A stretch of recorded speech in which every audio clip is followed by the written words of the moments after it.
All right, 5:45. Welcome, welcome, welcome. Welcome to weekly Scamware 101 live stream. We get started in a few minutes here. Give everybody a chance to join. In the meantime, hit that thumbs up button. Give us a like. Let's see if we get some more people here in the live stream. Got two live streams going.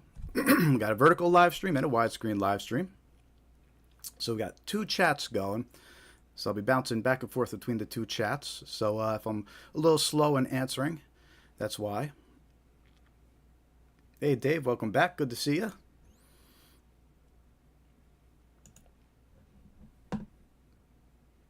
Dave's one of the regulars here. Always appreciate the support.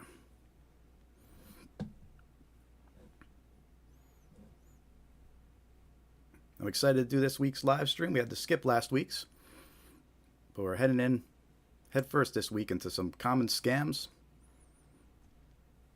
Lots of good info for you so you can protect yourself, protect your loved ones, and spread awareness.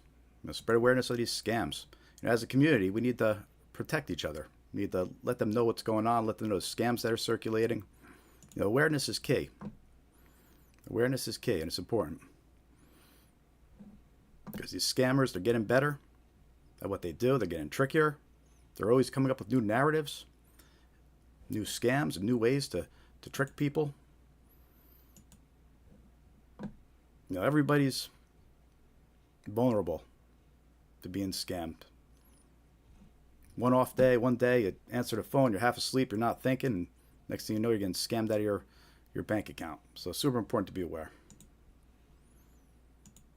And we get started in a couple minutes here. We get started at 5:50. A couple more minutes for everybody to join.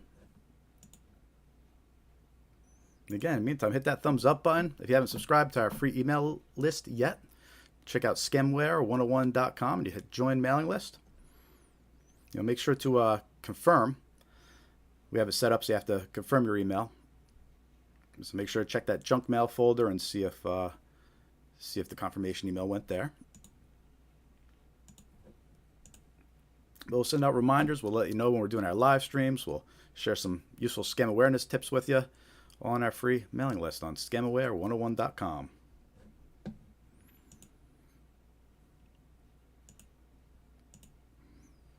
Get started in about 2.5 more minutes here. So in the meantime, say hi in the chat. Hit that thumbs up. Let us know you're watching. Tell me how you found us. We're here every week doing this live stream. We're going to cover about 20 different types of scams. Show you all different examples of emails and text messages and phone call recordings of these scammers.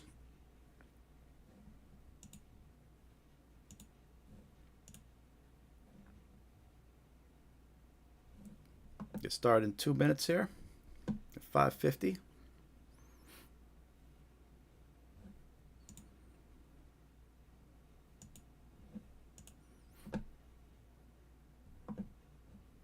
So many good scams to go over and make you aware of here. Arrest warrant scams, jury duty scams, bank impersonation scams, tech support scams. Hey, get any road toll text messages lately? I'm still getting new reports of those every week. There's new versions of the unpaid road toll text message scam. The example that somebody sent me today was impersonating the DMV. So they're always modifying these scams and making them more convincing and trying new things. We get started in another minute here. Get started at 5:50. Give some of those latecomers one last chance to join before we jump into it. Again, in the meantime, say hello. Hit that thumbs up button. Give us a like. You join our free mailing list on scamware101.com. We'll send you reminders when we're doing the lives, and we'll send you some useful scam awareness tips.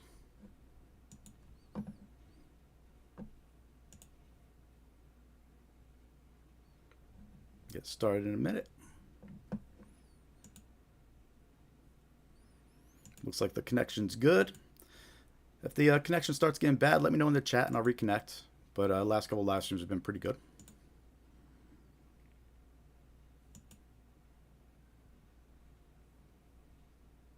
All right, 5:50. Let's get this started. Welcome, welcome, welcome. I'm Jared with Scamware 101, and this is our weekly live stream where we discuss common scams and ways you can protect yourself from these scams. We're about to go over about 20 different types of scams this evening, and we're also going to go over some red flags to help you identify if you're dealing with a scammer. And awareness is key. Awareness is super important when it comes to not getting scammed. You hear these victims' stories, and so many times there's just these little details where if they were aware of them, it could have made all the difference, right? So that's what we try to do here, spread awareness of these little details and common threads that help you realize when you're dealing with a scammer. And we're going to go over red flags to watch out for. We're going to go over many scam examples. We have phone calls to share with you. We have text messages to show you. We have email scams to show you. And and we encourage any participation in the chat. We'd love to hear from you. We'd love to hear your stories. As we're talking about certain scams, let us know in the chat if you've encountered these scams before. We love hearing your feedback. And again, we do this live stream every week. And the whole purpose is just to spread awareness. You can sign up for a free email list on scamaware101.com, and we'll send you reminders when we do these live streams, and we'll also send you some useful scam awareness tips. And you can also subscribe to our YouTube channel. We release scam awareness videos. We try to do it as much as possible, and a lot of the scams we're going to go over, and a lot of the examples we're going to show you, we actually have videos about these on our YouTube channel. So later on, you can go back and you can share those videos with a loved one if you think you'd find that information useful. So, with that said, let's dive into some of these scam examples. Don't be shy. Hit that thumbs up, give us a like, say hi in the chat, and let us know you're watching. So we're getting started with an arrest warrant scam. And these arrest warrant scams are getting a lot of attention lately. And basically what they are is a victim is contacted by a scammer impersonating law enforcement, usually over the phone. The scammer claims an arrest warrant was issued and fines must be paid to resolve it. The scammer then threatens the victim with arrest if fines aren't paid immediately. Right? And that's known as an arrest warrant scam. The scammer will threaten the victim. They'll say they're going to send deputies over there right now to arrest you immediately if you don't make the payment. And it could be a scary situation for someone. But if you get a call like this, it's a scam. A lot of times they'll say that the reason there's an arrest warrant is because you missed jury duty. That's a very common narrative, and sometimes this scam is even called a jury duty scam because of that. And the thing with these arrest warrant scams is when the scammer calls you, he impersonates the sheriff's office usually, and the phone number shown on your caller ID will actually be the sheriff's office. So that's something important to keep in mind, and we're going to mention that a lot during this live stream, is that scammers can manipulate the phone number shown on caller ID. Right? So that means when they're calling you and they're impersonating the bank, your caller ID might show the bank's phone number. When the scammer's calling you and they're impersonating the sheriff, claiming there's an arrest warrant, the caller ID might show the sheriff's phone number. The scammers are capable, they do have that technology, and they use it. And we'll mention that a lot on this live stream. It's important to keep in mind. So the other thing about these arrest warrant scams is that scammers have been providing fake documentation, fake paperwork to their victims to try and appear more convincing. So that's something you also need to keep in mind. So let's talk about some key takeaways about arrest warrant scams or jury duty scams. All right, always remember, scammers can manipulate the phone number shown on caller ID. Just because someone's calling you and claiming to be from the sheriff's office or your local law enforcement agency, just because the phone number shown matches that, it doesn't mean they are. Right? Hang up and reach out directly to the local agency. Scammers provide fake paperwork to convince victims an arrest warrant is real. Keep that in mind. When you're talking to these scammers, they'll offer to provide paperwork. But again, if this is an unsolicited phone call from someone, hang up and call back the agency directly if you're worried that there might actually be a warrant. If someone urges you to make an immediate payment over the phone, that's always a red flag. When someone calls you out of the blue, claiming you owe money, and tries to get you to pay over the phone, that should set off alarm bells. Right? And that's the case in these arrest warrant scams. They're calling, they're threatening you with something scary like arrest, and they're demanding payment immediately. So those are big red flags. Keep those in mind. So what do you do if you get a phone call claiming a warrant was issued for your arrest? Well, ask for the name of the organization that issued the warrant. Hang up the call, hang up, and call the organization directly. Do not engage with the scammer who contacted you. 99% of the time, you're going to call the organization directly, and they're going to say that's not true. There was no arrest warrant. This scam's getting a lot of attention lately because the scammers actually impersonate law enforcement, right? And law enforcement doesn't appreciate getting impersonated. So this one's been getting a lot of media coverage. We did a video about this one, and we included some news clips of warnings from local sheriff's office. So you can check out that video later on our YouTube channel, Arrest Warrant / Jury Duty Scams. It's good stuff, and helps spread awareness by letting people know about it. So that's our first scam of the day that we talked about here, was arrest warrant scams or jury duty scams. And it's a good starting point because it gives you an idea of how ruthless these scammers can be. They'll impersonate anybody. They'll impersonate police. They'll impersonate banks. There's nobody they won't impersonate. And we'll see that more as we go through some more of these different types of scams and you view some of the examples that we're going to share with you. If you're just joining us, say hi in the chat, hit that thumbs up, give us a like. We do this live stream every week just to spread awareness of these common scams. We're going to be on here for about 3 hours, going over about 20 different types of scams, showing you examples. And let us know if you've encountered these scams. And we want to give you the knowledge to protect yourself, protect your loved ones, and recognize these scams when you're being targeted. And it's more important now than ever to be able to recognize these scams. The scammers are getting better. They're using AI now to make their scams more believable. There's certain things you used to be able to count on to help spot these scams, like grammar errors or spelling errors. But now they use AI, and there's no more errors. So they're becoming more convincing. It's more important than ever to stay aware. And joining this live stream is the first step. It's kind of like drinking out of a fire hose. We're going to throw a lot of information at you, a lot of examples. But hey, we do this every week. We have videos that you can go watch afterwards. So we're here for you. And on that note, let's go into our second scam. Bank impersonation scams. Very popular scam right now. Everybody's getting phone calls claiming to be their bank. They're getting fake emails claiming to be the bank. Whether it's saying somebody has access to your account when they really didn't, or they're saying that a transaction occurred when it really didn't. So bank impersonation scams. Scammers impersonate the bank, usually claiming suspicious activity was detected under a victim's account. The caller ID might display the bank's phone number, even though it's a scammer calling. Again, always important to remember that. Victims are then tricked into withdrawing and transferring funds to the scammers impersonating their bank. This is so common right now. Scammers are actively calling victims.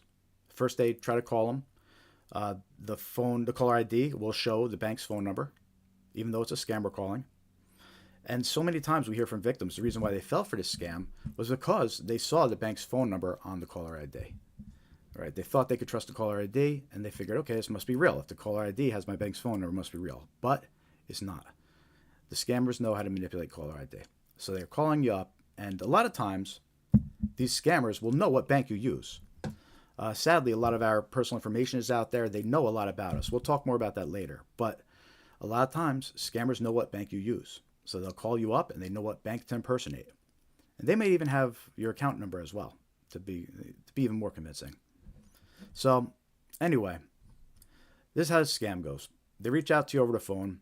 If you don't answer, a lot of times you'll get a text message that looks like this. And this is a real example. This is our first example of the night here. And it's a text message from a scammer impersonating TD Bank. Now, this text message was sent to the victim after they didn't answer the phone, right? So keep that in mind. These scammers, not only are they calling the victim, they're also sending a text message immediately after. And as you can see, this text message, they try to impersonate TD Bank, claiming there was a transaction on your account. And the idea is they want you to reply with N, with no, just like you would to an authorized transaction under your account. And once you reply, they know a couple things. They know, one, it's an active phone number and you're replying to text messages, right? And they know, two, that you're with TD Bank, and it is who they had, in their system to scam. And now what they're going to do is they're going to reply back to you, and they're going to try to get you on the phone, and they're going to try to convince you to move your money. They're going to tell you that your account isn't secure anymore. Someone's gotten in there. Someone's in there making transactions, and they're going to tell you need to move your money. That's how the scammers convince victims to move their money. They make them think that their money isn't safe in the account anymore. Now, there's a couple things about this text message that stand out that you could use to identify that it's a fake. The first thing is, and we confirmed these with the bank, the first thing is, if this had been a text message from your bank, it would have come from a short code, a little 5-digit short code number. It wouldn't have come from an actual phone number, a full phone number. So you know how a lot of times you get these automated texts and they're short codes. They come from these 5-digit phone numbers. They don't come from actual phone numbers that you could call back, right? That's how you know that this one isn't from the bank. It came from an actual phone number. It didn't come from a short phone number, a short code. The other giveaway is it doesn't tell you what account, right? It tells you there's been TD Bank card activity, but if this had been a real message from your bank, it would have had some kind of indicator, like the last 4 digits of the account. It would have given some indication what account it was talking about. Again, sometimes scammers will already know that, and they'll include that in their scams. But the fact that it's missing from here, that's an indicator that this is not a real text message from the bank. The other indicators are the weird capitalization. No, the capitalization is off. Like the letter T in transaction is capitalized for no reason. The letter R in reply is capitalized for no reason. Then the letter N in not is capitalized for no reason. So there's just strange capitalization. And we mentioned that a little earlier about, sometimes those red flags still appear and they are indicators that you're dealing with a scammer. Those are going to become less and less, though, as AI makes these scams more believable. But anyway, just to review real quick, those were the indicators that this was a fake text message, right? One, it came from a real phone number and instead of a short code phone number. Two, it didn't have any indication of the account, like the last 4 digits in the message. And three, the capitalization was off. Right? So those are 3 indicators that something's not right with this text message that was received. Hey, Megan. Hey, Patricia. Welcome, welcome. Good to see you. We're on our second scam example of the day here. So let me know in chat if you got these bank impersonation scams, whether it was phone calls from the bank that look like it's from the bank, but it's actually a scammer. And in that case, hang up the phone and call back your bank directly. There's no reason to interact with an unsolicited phone call. And that's really a rule of thumb that should always be followed. Right? You can't just trust who's calling anymore. Anybody could say that they're anybody and they could make the caller ID look like it is, right? So you got to hang up and then you got to call back your bank directly if you're concerned something really is going on. So that's a bank impersonation scam. We got a lot more good scams coming up to go over on this live stream. If you just joined us, hit that thumbs up, say hi in the chat.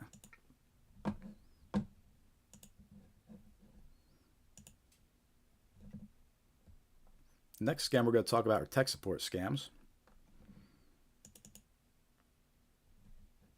This one's very important to be aware of.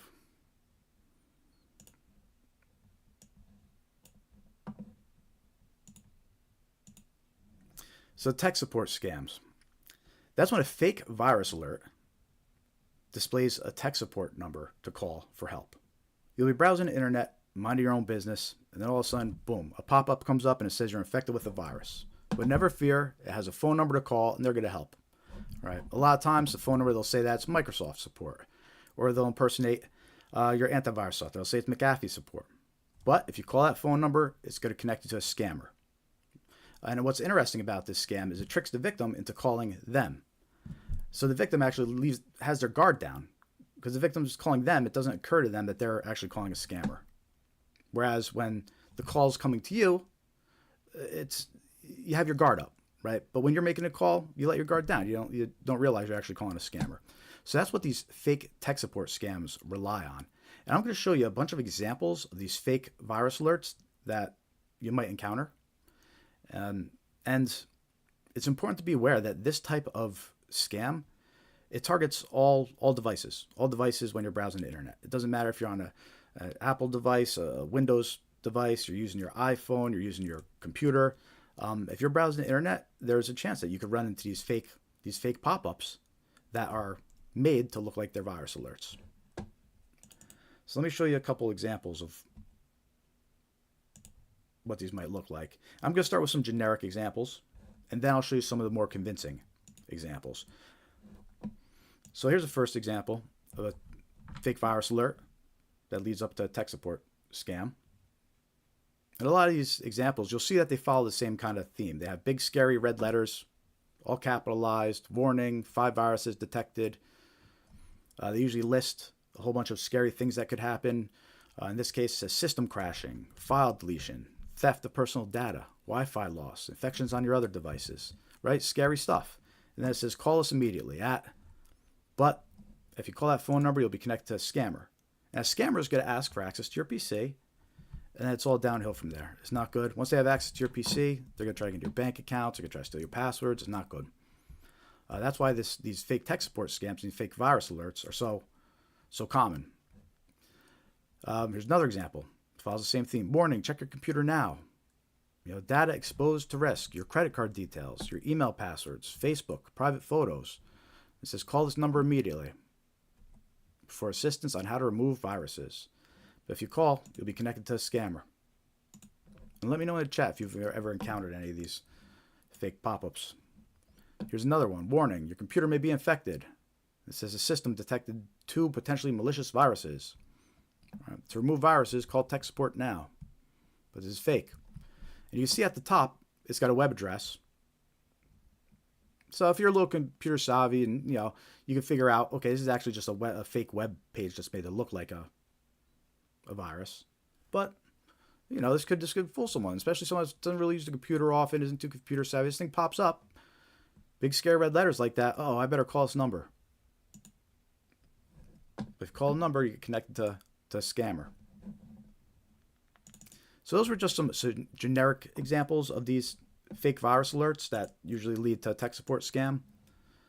But let me show you some more convincing ones. Right, so look at this one. This one impersonates McAfee antivirus. It's got the same colors. It has their logo there. So this could be pretty convincing. Especially if someone has McAfee and they get this pop-up, they might think, oh, shoot, I better call the McAfee helpline and get this fixed. But they're actually calling a scammer. And one of the big giveaways about this is that if a virus alert pops up and it says to call a phone number, it's a scam. Real virus alerts, they don't have phone numbers to call. McAfee doesn't pop up with a phone number to call when you have a virus. So if you see a pop-up that says you have a virus and it has a phone number to call, that's a big indicator that's fake. Here's another example. This one impersonates Norton by Symantec. It looks legit. It looks real, right? It looks like the antivirus software. And people see this, they get this pop-up, but if they call the number, they're going to connect to scammers. Again, big scary letters, threats detected, system hard drive may fail, do not close the page until issue is resolved. Something kind of funny about this pop-up here is the buttons were designed not to work. Like if you click go, nothing happens. And then it says right below it, system critically infected. If you're not able to click on this button, immediately contact support. So that's like a little trick they use to even convince people even more to call the phone number. So, oh no, the buttons aren't working. I better call his phone number. But you'll get connected to a scammer. And it's important to realize that there's call centers full of scammers that are sitting there doing this all day long. They're taking phone calls from people that are fooled by scams like this and calling in. So you'll call, they'll do a great impersonation of Microsoft or Symantec or whoever the virus pop-up impersonates. They'll try to get onto your computer. Here's an example of one that impersonates Windows Defender. It's a pop-up, tells you you've been blocked for security reasons, you're infected with a Trojan, it has Microsoft's logo.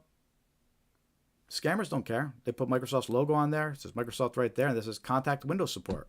But then they put a fake phone number there that's going to call, it's actually going to connect to a scammer. Scammer's going to connect to your PC and they're going to try to get all anything it can. Passwords, financial data. There's one more example of one that impersonates Windows Defender. Again, you'll just be browsing the internet, mind your own business, and boom, this pops up.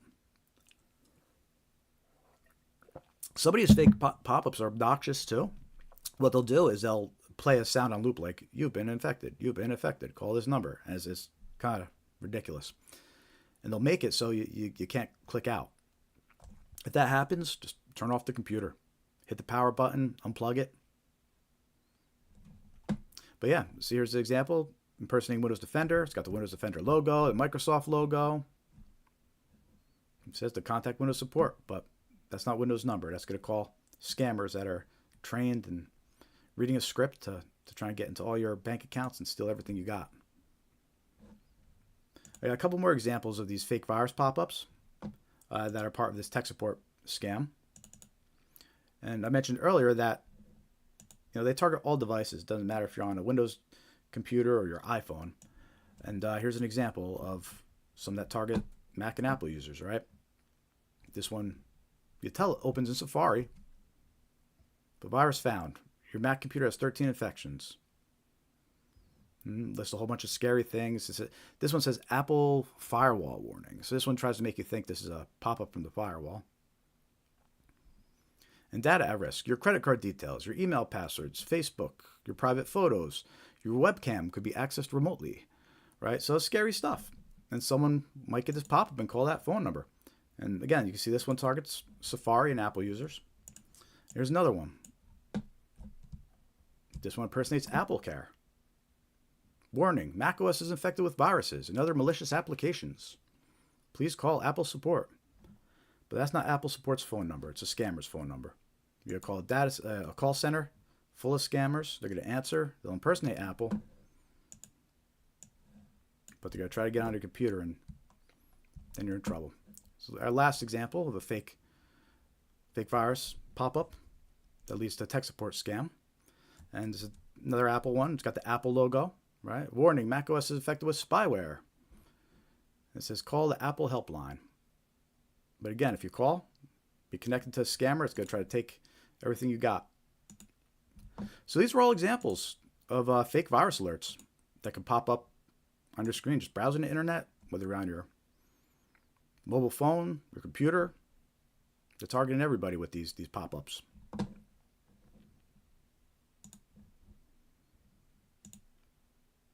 And something about these tech support scams, these scammers are ruthless. Once they get onto your PC, they want to take everything. They don't want to just clear out one bank account. They want to clear out all your bank accounts.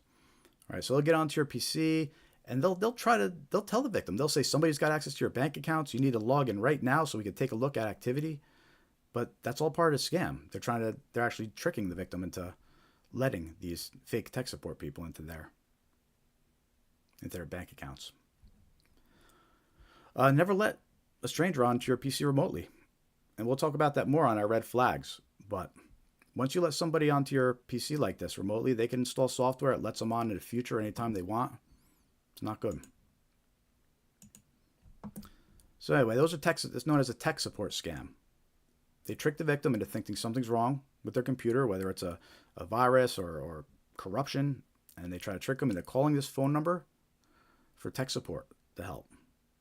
But again, it's fake. You call that number, you'll be dealing with a scammer.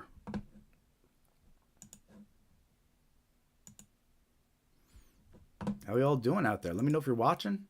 Welcome, welcome, welcome.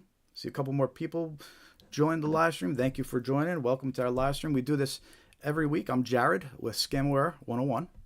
And we do this live stream every week to spread awareness about common scams. Usually go for about 3 hours.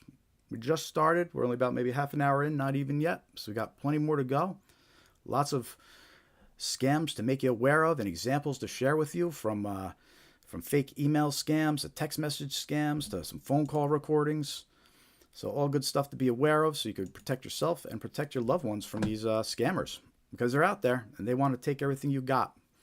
So please take a moment, hit that like button, hit that thumbs up. Help us spread awareness about these scams. If you don't subscribe to our YouTube channel yet, please hit subscribe. The more subscribers we get, the more likes we get, the more the algorithm will share our content and spread awareness of these scams. Again, say hi in the chat if you're just joining us. Let us know how you found us. And share your experiences. I want to hear about what you've encountered, which scams you've encountered, which red flags you've noticed, and what's going on in the world over in your scam experience. And with that said, let's talk about our next scam because we got a lot to cover tonight. And the next one we're going to talk about is road toll scams, fake road toll scams. So real quick, let me know in the chat if you've gotten any of these fake road toll scams lately.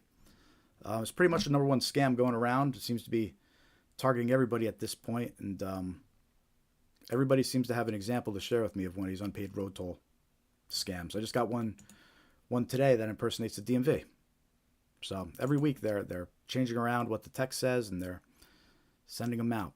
And the thing about these road toll scams is basically the scammers impersonate road toll services. They'll impersonate Easy Pass, SunPass, Fast Track, and they'll claim an unpaid toll is due. Victims are usually contacted by text message or email. Right now, text message is the big one. Everybody's getting these road toll scam text messages.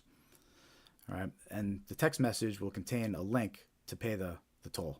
However, the link's going to open a fake website, and it's designed to steal any personal or financial information entered to pay this toll. There never was an unpaid toll due. And a common misconception right now is that when I talk to people, they ask me, how did this scammer know I was traveling?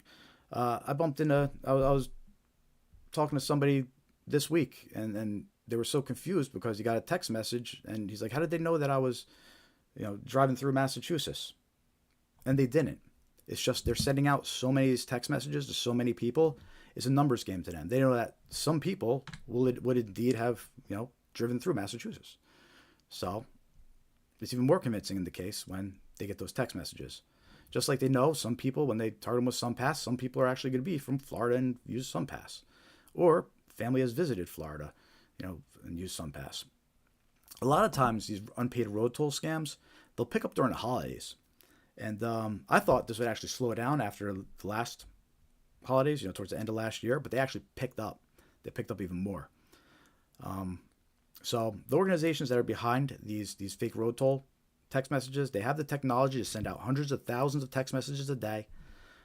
They're adapting these messages almost on a weekly basis. There's a different version of these messages being sent. And I'm going to show you some examples of these text messages that are going around. But there's so many that I can't even show you all of them, because there's so many at this point. Every week there's a new version. But we've seen versions that they impersonate SunPass, they impersonate Peach Pass, they impersonate Quick Pass, Good to Go, Easy Pass, North Texas Tollway Authority, Drive Easy Maryland, Fast Track. They're impersonating pretty much every agency there is out there. And again, I saw one that impersonated the DMV today. So there's no limit to which toll department that they won't impersonate. They'll impersonate them all. Toll by mails is one of them that some of these text messages say.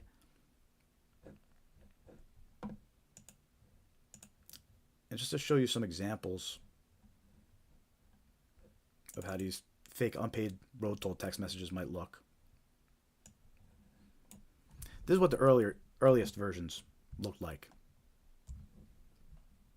Very straightforward. On the screen you see all different states. California toll services. Our records indicate that your vehicle has an unpaid toll invoice. To avoid additional charges of $64.90, please settle your balance of $6.49. And then it includes a link to a fake website. And you can see in all these different versions, North Carolina toll services, Illinois tollway, Ohio toll services, Virginia toll service. They all follow the same kind of script. Your recent trip through New Jersey toll point has incurred an extra $4.15 charge. To avoid late fees, settle your balance immediately at, and there's a link to the fake website. All right. Down here, we've got Pennsylvania Turnpike toll services, New York toll services, Florida SunPass. And this was just the original version of this scam that was circulating towards the end of last year. Then it kind of evolved. It evolved and it started impersonating Easy Drive, Massachusetts. And on this example, you could see that it came from an international phone number too. Right? +63, I think it's Philippines or something. But yeah, so the text messages are coming from outside the United States. And you can see how the message itself changed. This one says, Easy Drive, Massachusetts. Your vehicle has an unpaid toll invoice, and to avoid excessive late fees on your bill, pay your fee by January 22nd. And this is when they started inserting like dates into these text messages. As the new year started, this is when they started evolving. And then you can see they started linking to these .top websites, and they're not linking to .coms anymore. They're linking to these Chinese domain name websites. And also something to point out here on this example, and you're going to notice this on a lot of the text message examples that we shared tonight. This is a big red flag. When the text message says, please reply with yes, and then reopen the message, that's an indicator that's a scam text message. Because scammers want you to reply to them. They want to get a reply from you because that tells them your phone number is real. One, it tells them that your phone number is real, that you receive the text, that you're reading it, and that you also interact and reply to it. So they love it when you reply to text messages. So when you see this instruction at the bottom of these text messages, it's chances are it's a scam. If they tell you to reply and then reopen the text, it's a scam. Also, by the way, if you reply and reopen the text on an iPhone, that actually activates the link. So now the scammer sent you that link, it's activated because you replied, and it just replying does what the scammer wants, right? So don't reply to scams, especially at the bottom. If it tells you to reply, then that's a red flag not to reply. So you'll see the same instruction on a lot of the other examples of text messages we're going to share this evening. Let me show you a couple more examples of these unpaid toll scam text messages because there's so many different variations. Please pay your toll in Florida by January 22nd in order to avoid excessive late fees and potential legal action. The threats vary. As they modify the text, it varies. Sometimes they'll threaten your license in some of the texts. Sometimes they'll threaten late fees or legal action. Please pay the tolls in time. Thank you for your cooperation. Wish you a pleasant holiday. It's got the link to a fake website. And there's that instruction at the bottom, right, that we mentioned earlier. Please reply yes, then exit and reopen. That's the red flag that this is definitely a scam text. A couple more examples for you here. Again, this one came from another international number, +231. Not sure what that is, but it's definitely not American. Final warning, unpaid tolls. Failure to pay the $3.99 toll may result in further penalties. Deadline, March 12th. And it's got the link to .top website. So you can see the variation, all the different texts that they're sending out, trying to convince you have an unpaid toll.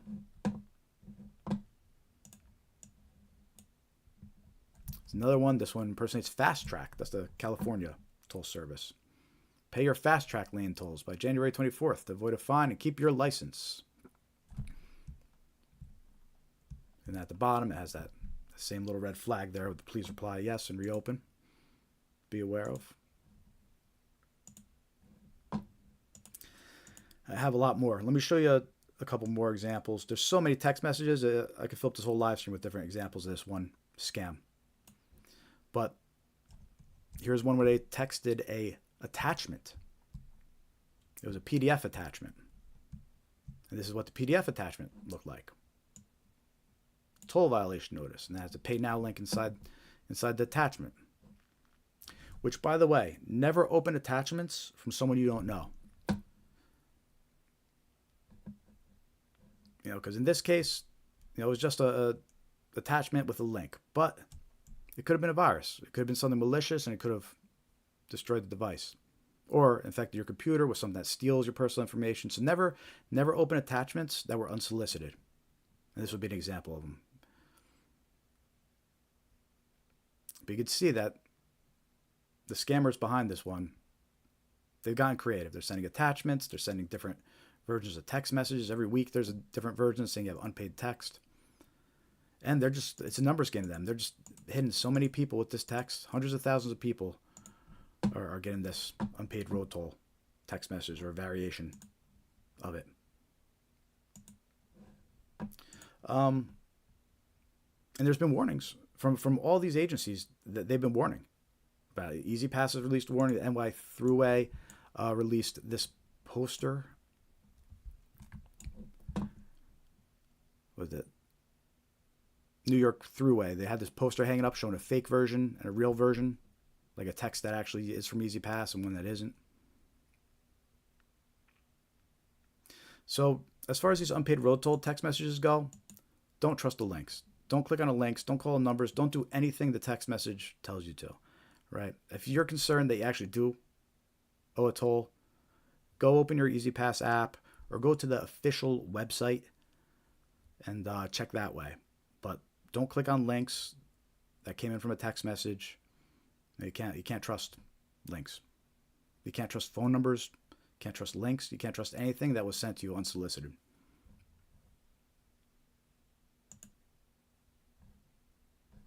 And just to give you an example of what might happen if you did click a link, it would take you to a fake website that looks like this. You know, in the case of Washington State's Good to Go, that's their service.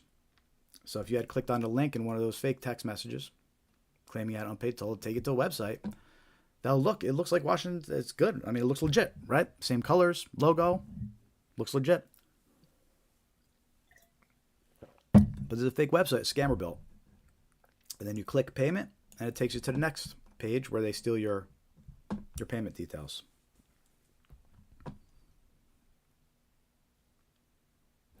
So don't fall for these unpaid road toll scams. Everybody's getting them. Even if they happen to get you where you're driving through Massachusetts and you got a text that claimed to be from Massachusetts, or you're driving through Florida and you got a text that claimed to be Florida. It's a numbers game.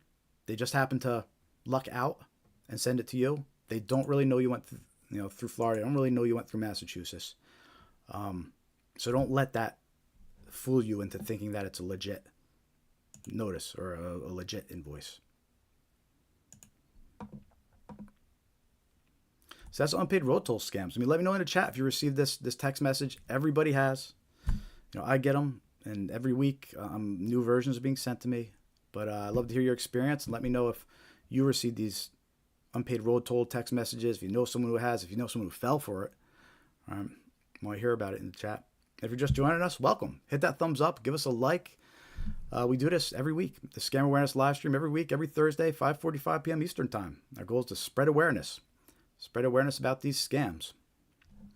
I'm Jared with Scamware 101.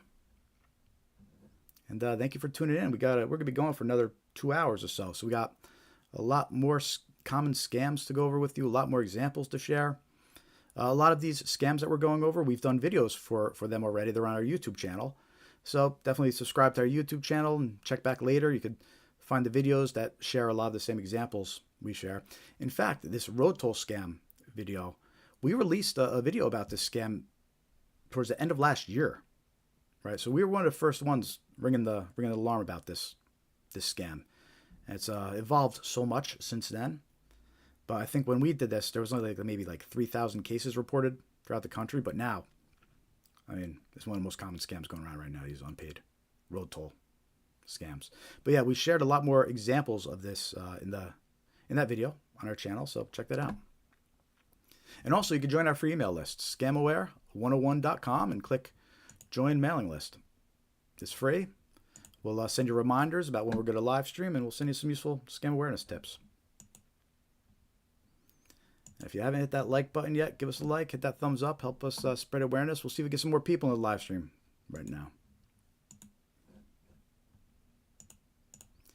Now, with that said, let's go to our next scam that we're going to talk about tonight.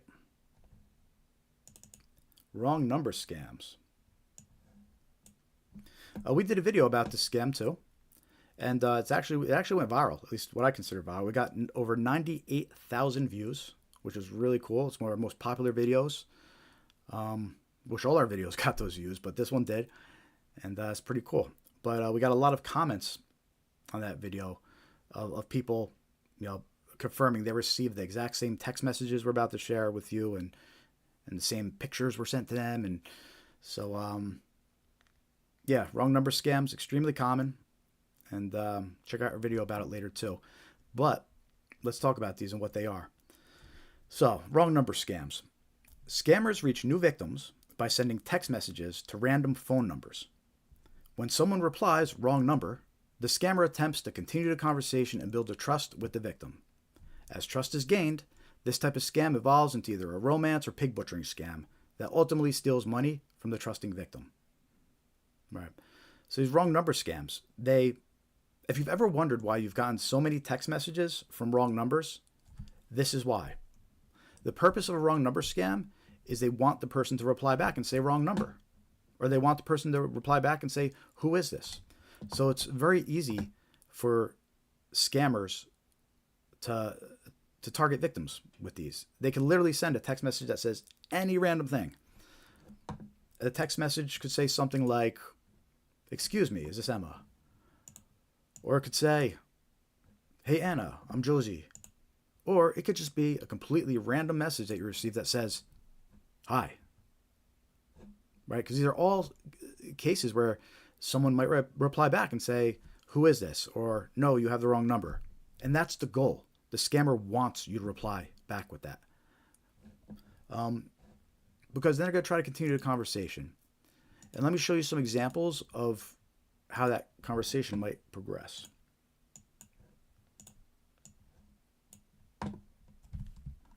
So in this example, it starts with a random text message. "I'm Margaret, are you Lillian?"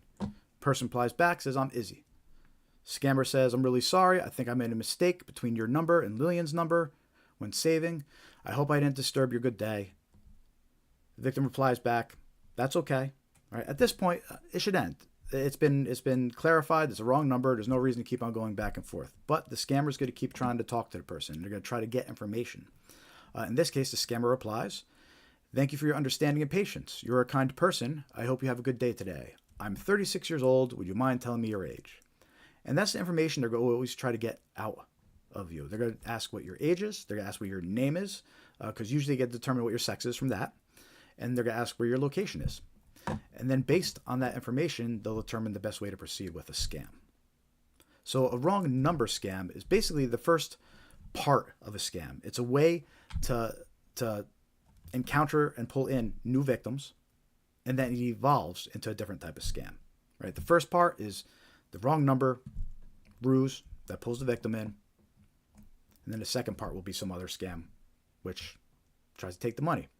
Let me show you a couple more examples of these conversations. Because again, the idea is, I want you to realize that this is a scammer before you're pulled into much more of a conversation. I want you to know right away and to realize it's a scam.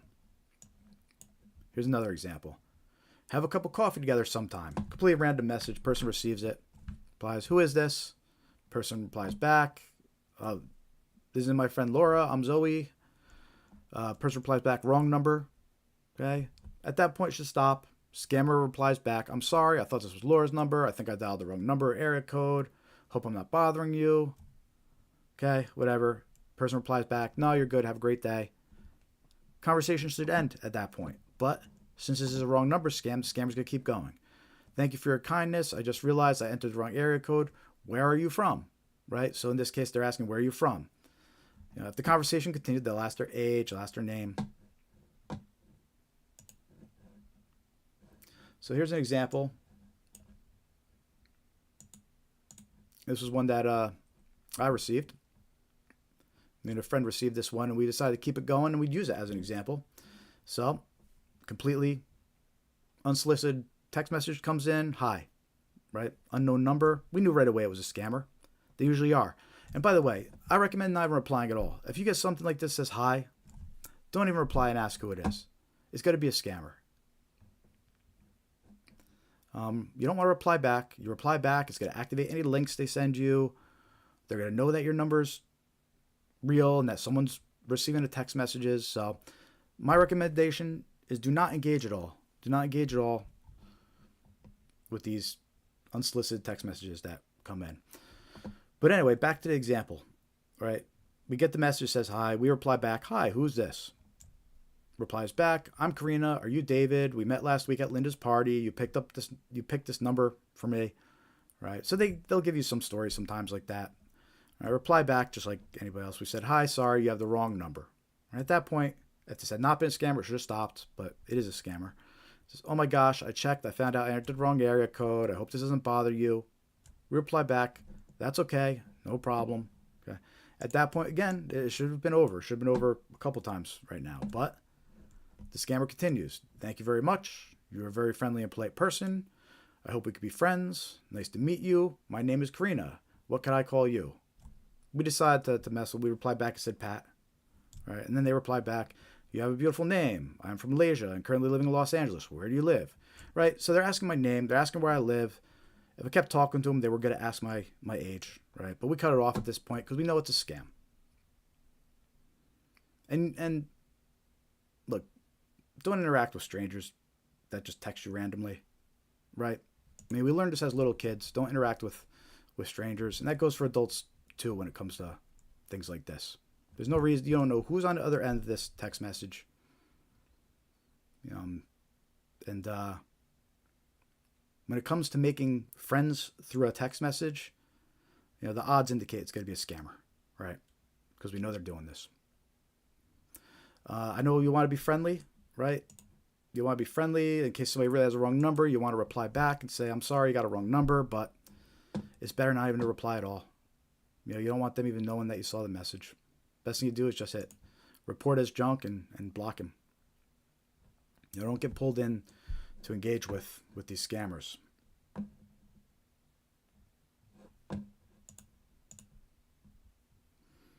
See, Dave in the chat mentioned they also want to know your annual income. Yeah, probably. It doesn't surprise me. They'll, the bigger the income, I'm sure the more excited they get. Here's another example of a wrong number scam. I received this one, and sometimes they'll include a picture just to try and get more of a response, And this is one that I received. Hi, Byron, I'm Jane. And they include a picture. And it says, and then 4 hours later, right? So I didn't reply. I knew it was a scammer, of course, right? But exactly 4 hours later on the dot, I get a second follow-up and it says, have you gotten the pictures I sent? So what's important to realize about these wrong number scams too is a lot of times these are bots. This is just software that's programmed to send these messages out to people, right? And if they get a reply, they'll interact a little bit, gather basic information, and then at a certain point, it'll get handed off to a real scammer. But in the example you can see here, right? The bot sends me this random text message. Hi, Byron, I'm Jane. They include the picture of the woman, probably trying to get reply from maybe some lonely guys that happen to get a random message like this, right? And then 4 hours later, on the dot, because it's programmed to, it sends another message. Have you gotten the pictures I sent? You can see 1:58 was the initial message, and then 5:58 was the follow-up message. So these bots are being persistent, right? They're programmed to be persistent. And into coding, it says send out this text message, wait 4 hours. If no response, send out this text message. That's how the bots and the programming work. So I'll be aware of that. Just because they included a picture, that doesn't make it any more real. That doesn't make this person any more real. And again, we included this example in our wrong number scam video, and that's the one that got 98,000 views, amazingly. But in the comments, a lot of people left comments saying they got the exact same text message from the exact same picture, claiming to be the exact same girl. So it's a scam. Watch out for it. These wrong number scams are persistent, and they happen all the time. Let me know in the chat if you've gotten these wrong number scams, if you encountered this one.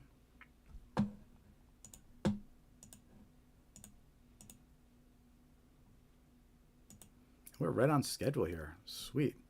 We're gonna go into some red flags next. 5 red flags to identify a scammer. I had it scheduled for 6:40, so in 2 minutes we're gonna jump into that. But in the meantime, if you're just joining, say hi in the chat.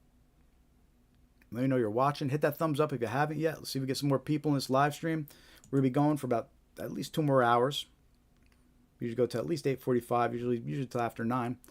So we're gonna be here, going over more scams, sharing some more examples with everybody.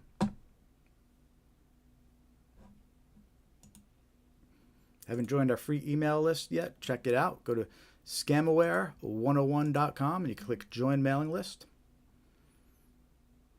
That's our free email list. We'll send you reminders when we're going to be live, and we'll share some useful information about common scams. And make sure to check your junk mail for the confirmation email. Because when you sign up, it's going to send a confirmation email. So make sure to check your junk mail. Dave, I think you're on the mailing list. Do you ever confirm? I'm not sure. I think I might have seen you on the pending confirmation. So check that junk mail folder if not. I haven't checked in a while, though, so.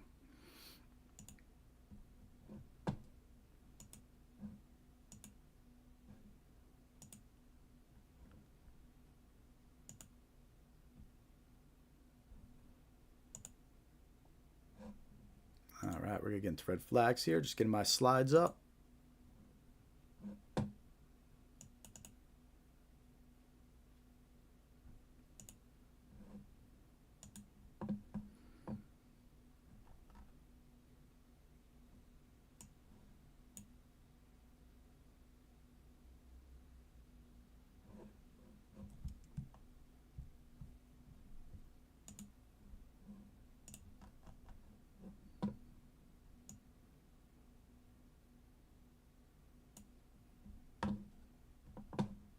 All right, cool. We're going to go into 5 red flags that you're dealing with a scammer. And we got another video coming out soon with 5 more red flags. But these 5 red flags are a good start. And we actually did a video about this too. So if you find this useful, if you know somebody you want to share this with, we have a video on our YouTube channel with these same 5 red flags we're about ready to go over, these same slides that we're going to share and go over with you.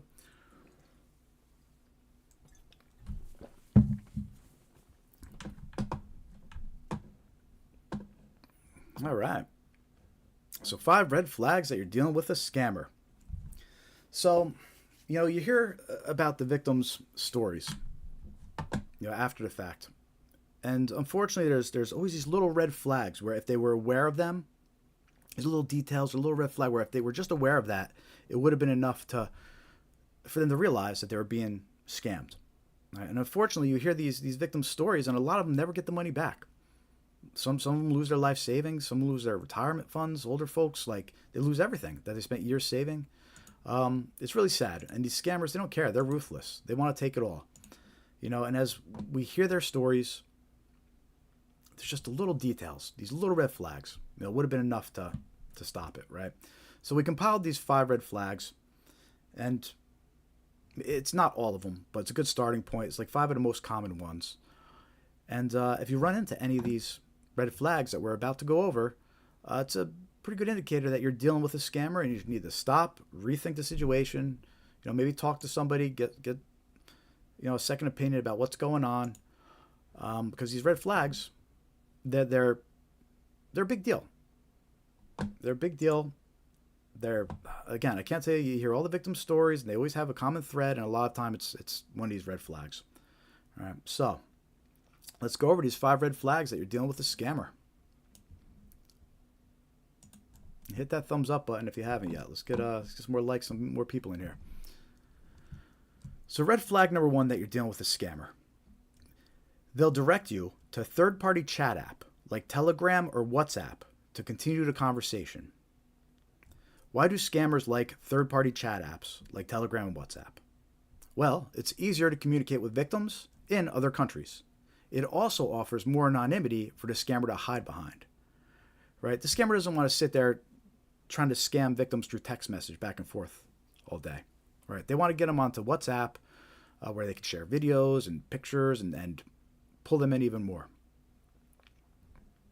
And the other thing about WhatsApp is it actually encrypts the conversation, and that prevents WhatsApp from putting safeguards in based on what's being said, right? So like if a scammer says something like, oh, send me Bitcoin or whatever, WhatsApp isn't going to be able to detect that because the conversation is encrypted. The scammer's safe hiding behind that conversation. So it's important to realize that when you're talking to a stranger online, which you shouldn't be doing anyway, but if you are, and they direct you to talk on Telegram or WhatsApp, it's a big indicator that you're dealing with a scammer. And some scams where that's actually part of the playbook to direct the victim to Telegram or WhatsApp. Romance scams. Scammers will make fake dating profiles to lure in new victims, then direct them to continue talking on WhatsApp. Right? They'll create these fake profiles, and then once they get matches on these dating websites, they send a message, hey, let's talk on WhatsApp. It's a scam. Wrong number scams, right? We just talked about wrong number scams. As that conversation progresses, what's going to happen is the scammer's going to tell the victim, hey, let's talk on WhatsApp. Let's continue the conversation on WhatsApp, right? Because the scammer doesn't want to keep on texting back and forth. They'll use a text message, to do the wrong number scam and to find a new victim and initiate a conversation. But once they initiate that conversation, they're going to try to move it over to WhatsApp or Telegram, a third-party chat app. Right, so that's an indicator. And you have the investment scams.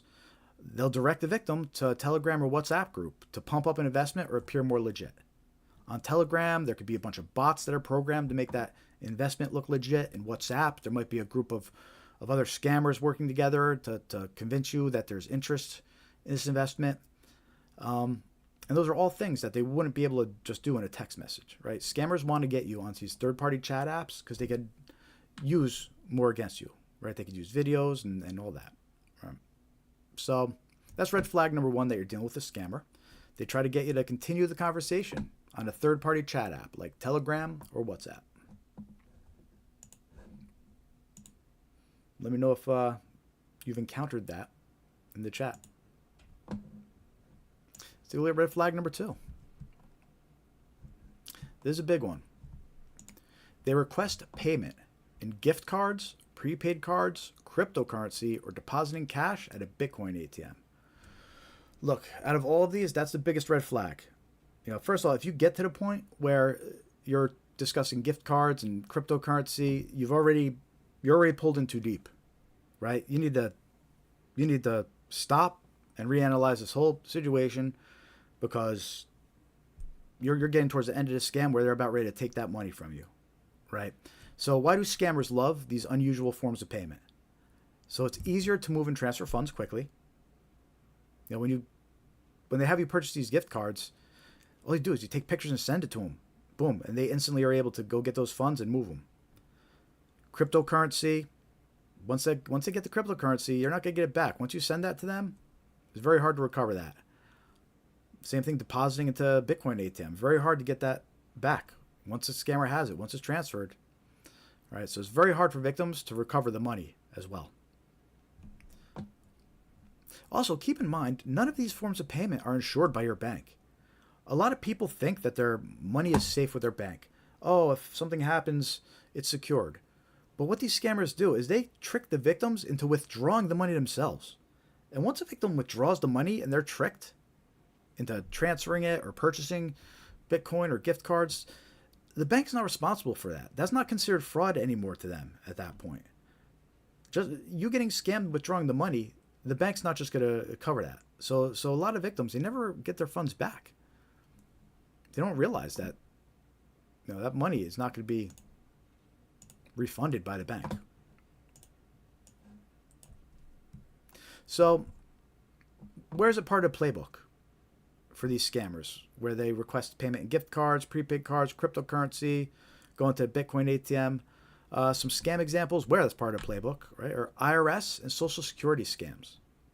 Scammers impersonate the government agencies and ask for payment in gift cards or cryptocurrency. That's a major red flag. Government agencies do not accept gift cards or cryptocurrency currently. Yeah, maybe in the future cryptocurrency will be a form of payment, but right now they don't. So as of right now, if anybody's claiming to be with a government organization like the IRS or Social Security and they're telling you to purchase gift cards or cryptocurrency, it's a scam. 100% a scam. Romance scams. Scammers will request gift cards and cryptocurrency from their emotionally attached victim. The victim just thinks that they're sending gift cards to someone they're in a relationship with and care about, but it's really a scammer. Sometimes the scammers, they'll set up a cryptocurrency account and they'll have the victim deposit money into the cryptocurrency account. And they'll tell the victim this is for us, our future life together, and to get a home and yada, yada, yada. But what's really happening is they're tricking the victim into sending cryptocurrency and they're not going to be able to get it back. Bank impersonation scams. We talked about these earlier. A lot of times, victims, they're tricked into withdrawing cash from the bank to purchase gift cards. The scammers, they'll tell them that your money's not safe, your account's not safe, someone's in there, you need to withdraw the money, and you need to purchase gift cards. It sounds ridiculous, but remember, these scammers do this for a living. They do it all day long. They have a script to follow. They know how to answer any questions or any objections, right? So red flag number 2, right? Gift cards, prepaid cards, cryptocurrency, depositing cash at a Bitcoin ATM, any mention of these things from a stranger that you're talking to, red flag. Don't do it. You're dealing with a scammer.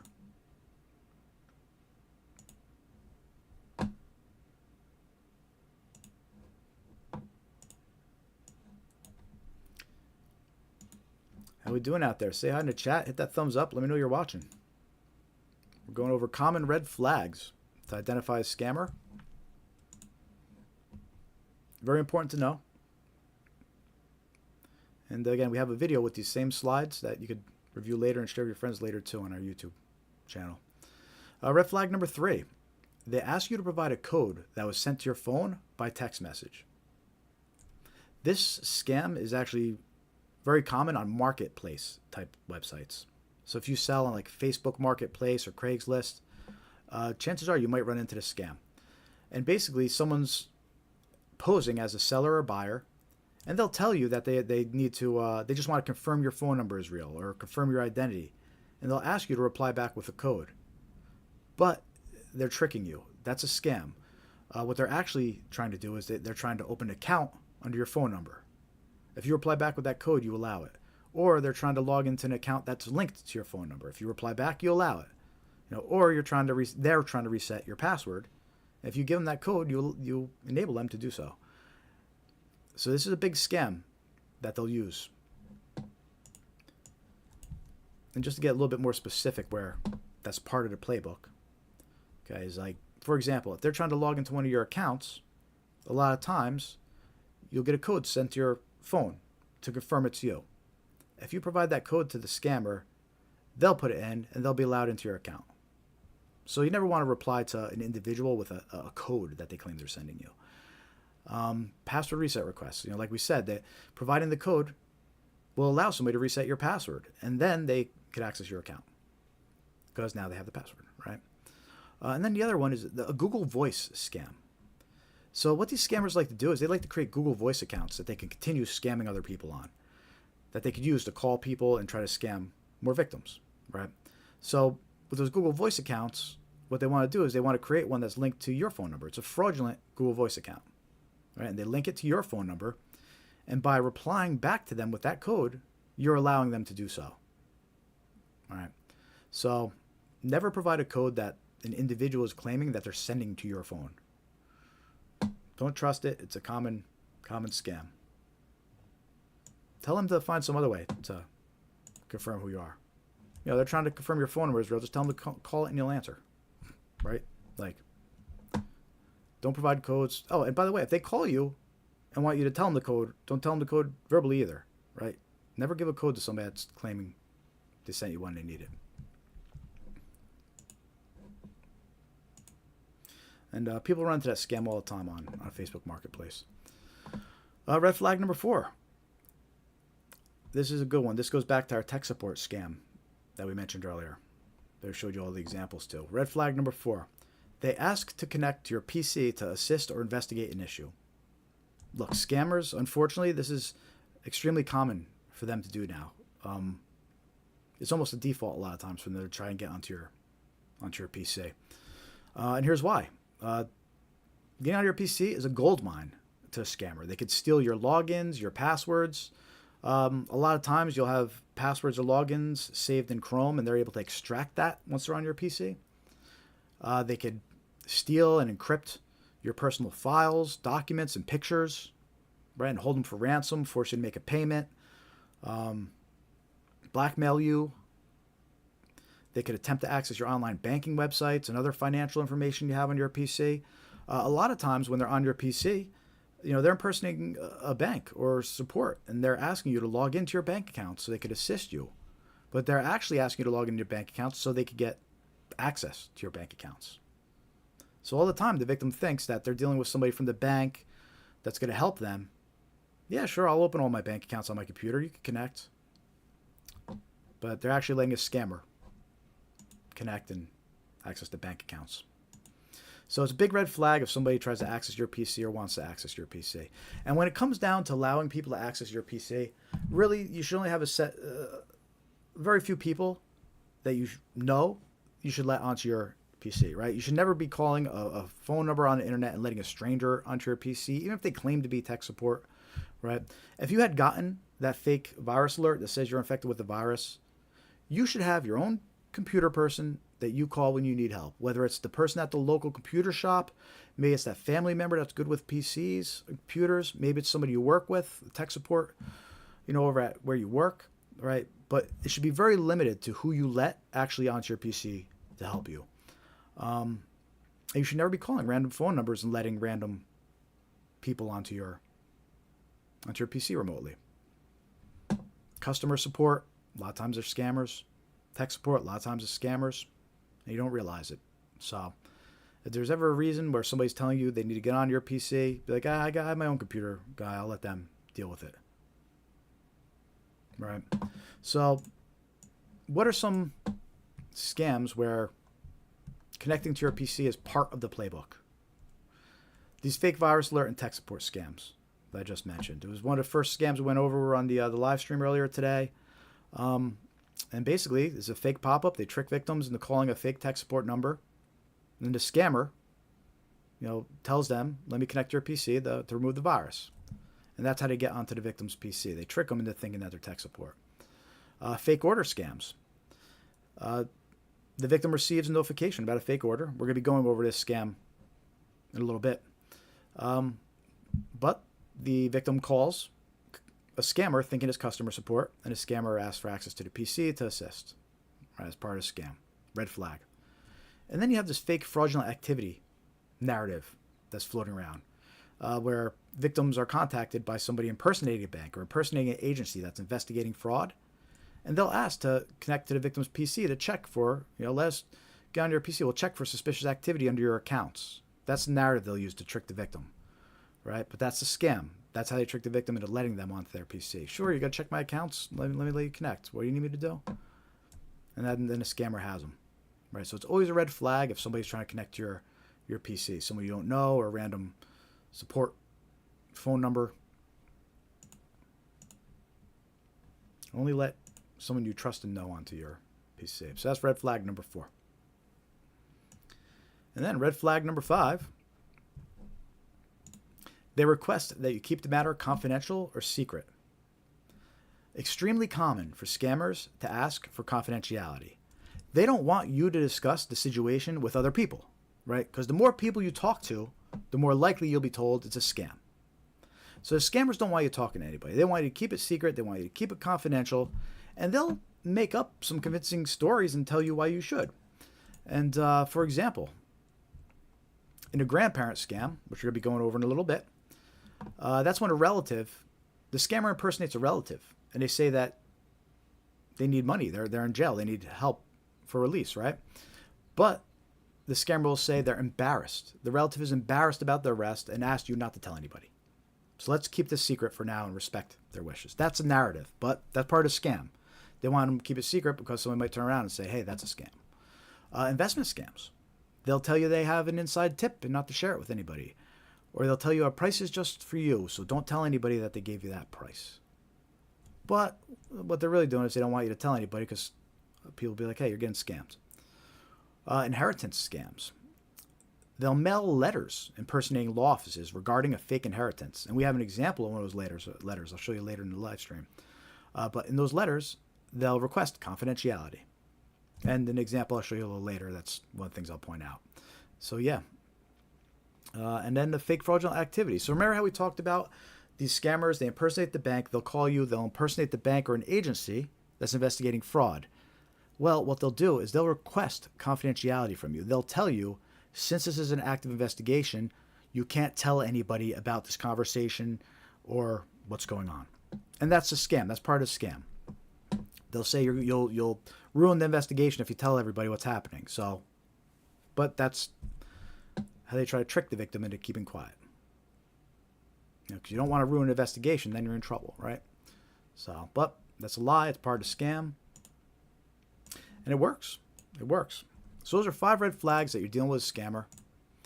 If you run into any of those red flags, you need to stop, reanalyze the situation, maybe talk to someone else, get some second opinions, do a little bit more research, verify who you're actually dealing with, who you're actually talking to, right? And if you're just joining us, I'm going to read off those 5 red flags real quick one more time for you. And give us a like, give us a thumbs up, say hi in the chat, subscribe, let us know you're watching. And our goal is to spread awareness. As you can see, all this information we're giving out is extremely important, and it can make a difference. It's important. So, 5 red flags you're dealing with a scammer. 1, they direct you to a third-party chat app like Telegram or WhatsApp to continue the conversation.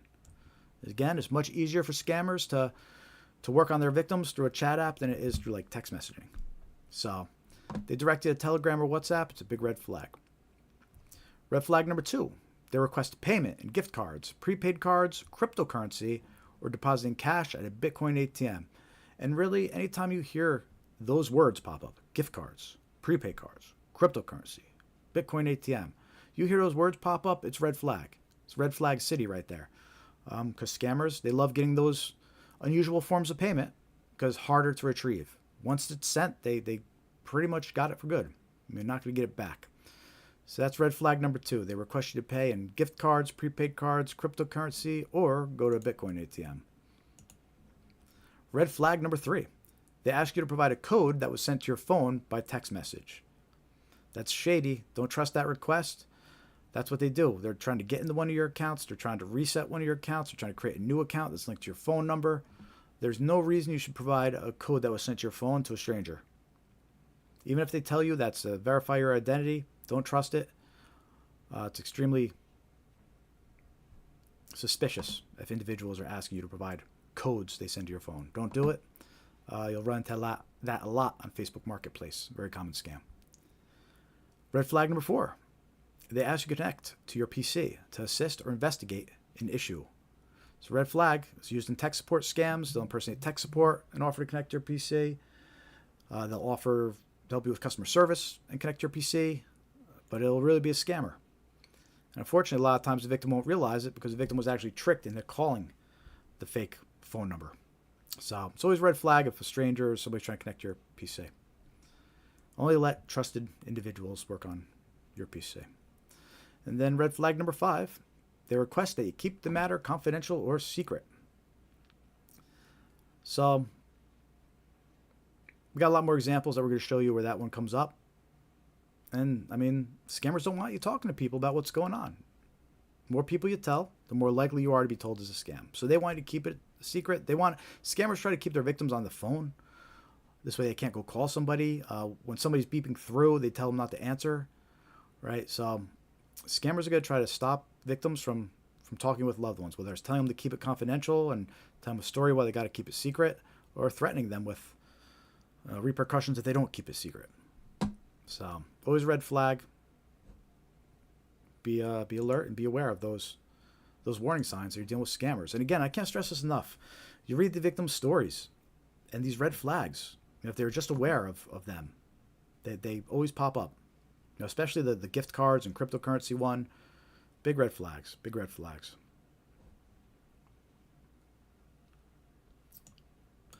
So that's it for our 5 red flags presentation. We did a video with those same slides. It's on our YouTube channel. So if you know a loved one or want to review these red flags later, a loved one that would appreciate it too, you go share that video. It's on our YouTube channel. Subscribe. Check our videos out later. And yeah.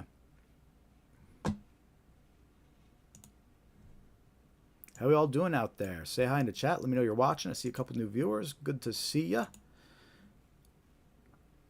Been going for about an hour and 15 minutes so far. We're almost at the halfway point, but we still got a ways to go. Lots more scams to go over with you. Lots more examples to share with you. We have text message examples coming up. We have email examples coming up. We got recorded robocalls that are trying to scam you right now and circulating that we're going to play for you. So we have lots of good stuff coming up. If you missed the last hour of this live stream so far, I'm sorry, but I'm glad you joined us now because we still have a lot more to come up. We're going for probably next 2 hours, but right now is the portion of our live stream where we take a quick 5-minute coffee break to refill my Scamaware 101 traveler book, which you could get in our YouTube channel store. They're overpriced, but they're good, and they support a good cause. So feel free to hop in there, buy a travel mug. We got a couple other cool things on our YouTube channel store. Mouse pads, things like that.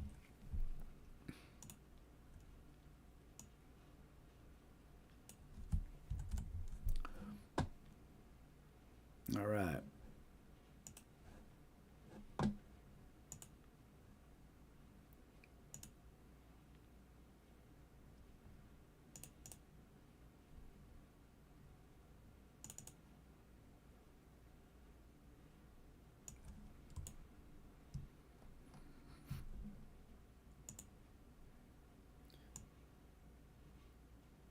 All right, we're going to be back in 5 minutes. In the meantime, hit that thumbs up, say hi in the chat, let me know you're watching. I'm going to try this new live stream feature that supposedly lets me play an ad or something while I'm doing a coffee break. So let's see how that works. And we'll be back in 5 minutes to continue this live stream, and we've got lots more good stuff coming up. So stay tuned.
All right. Welcome back to our second portion of our weekly live stream by Scamware 101.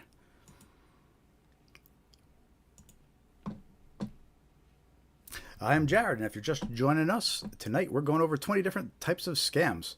We're going to share a whole bunch of examples with you of email scams, text message scams, even play some recordings of some robocalls that are circulating right now trying to scam you. We're rounding around our first hour here, but we still got plenty more to share. We went over about 6 scams so far and 5 red flags to recognize when you're dealing with a scammer. And a lot of the scams and the red flags, we actually have videos on our YouTube channel as well, so you could definitely subscribe if you're not subscribed yet and check out those videos a little later. It's always good to have them there to share with your loved ones or show your loved ones. Again, our goal here is to spread awareness of these scams so you can help protect yourself, protect your loved ones. You can join our free email list on scamaware101.com. You click Join Mailing List. We'll send you some reminders about when we're going live and some other useful scam awareness info from time to time. If you're just joining us, make sure to hit that thumbs up, give us a like, help us spread awareness, say hi in the chat. And tell us your experience. We want to hear what scams you're encountering, what horror stories you've heard.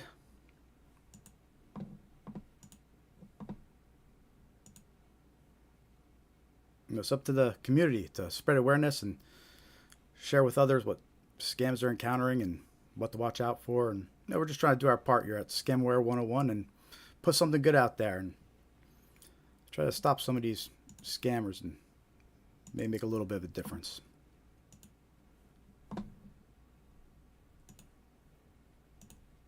All right, so we're going to go into some more common scams. We got some good ones coming up now. We got fake order scams, grandparent scams, undeliverable package scams, fake retail website scams, gift card scams. There's some of my favorite ones to go over. We've got some great examples for you. Again, by the way, all the examples we share, they're all mostly pretty recent. A lot of them are from the past few months. Most of them are from within the year. Definitely within the year. They're all currently circulating and active. Especially these fake order scams, which is what we're going to actually talk about right now.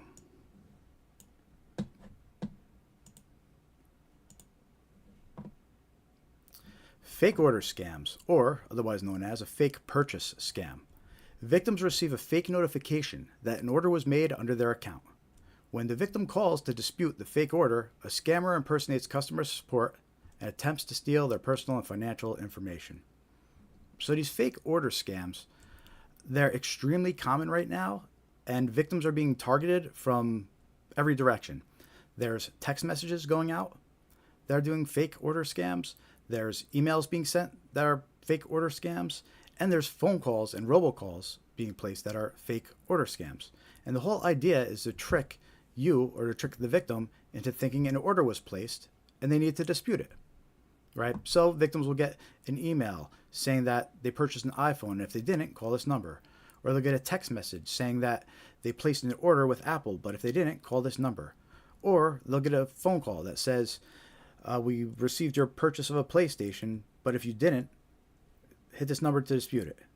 Hit 1 to dispute it. But this is all versions of fake order scams, right? And again, we're being attacked from all directions.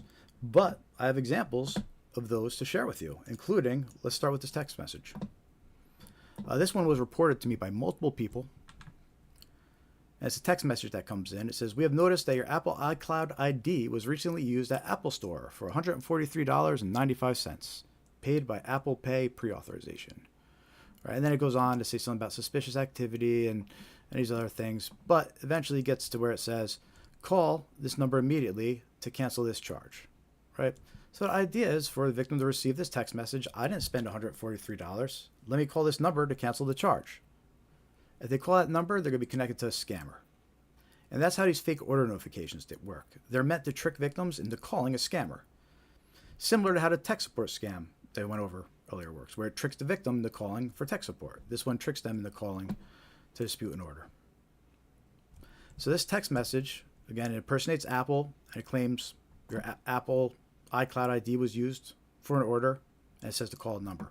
And to be more believable, at the bottom of this text message, it'll have a link to actual support.apple.com. Right? That'll point to a real website that just has information, but the phone number is going to call the scammer. So they make everything look legit, but the phone number is going to get you on the phone and get you scammed. So that's a text message version of a fake order notification. It claims you used iCloud ID to place an order, call this number to dispute it. But now there's also the phone call version of this scam. And this one, there's a lot of different variations going around, because basically it's a robocall, and I'm going to play you some recordings here of 2 different versions. And the thing with these fake order scams is they could insert any product, and they could insert any retailer, right?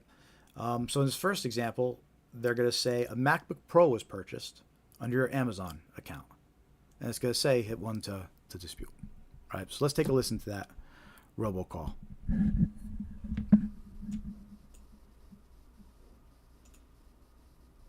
This call is to authorize the payment of $1,499 for the recent order of Apple MacBook Pro on your Amazon account. If you do not authorize this payment, please press 1 to speak to our customer support representative. Right? So what this scammer's doing is this robocall. It's just calling random phone numbers. And the idea was for somebody to pick up. But this recorded, luckily, because nobody picked up, and it played the robocall anyway, and we got a recording of it. But as you can see, it calls up and it says, a MacBook Pro was purchased under your Amazon account. Press 1 to dispute this. And the idea is to make people think, I didn't purchase a MacBook Pro. I better press 1 to dispute this. They don't realize they're getting connected to a scammer. There never was a purchase. Right? That's the part of the scam. They tricked the person to think it was a purchase, and now they're talking to a scammer that's going to try to get into all their bank accounts. So that was one recording. But we have a second one here. Again, there's so many different variations. They could literally insert product, insert retailer. So this one's going to say a PlayStation from Walmart. So let's listen to that recording. I believe this one actually says, it doesn't say press 1, but it says callback number, which is always a red flag.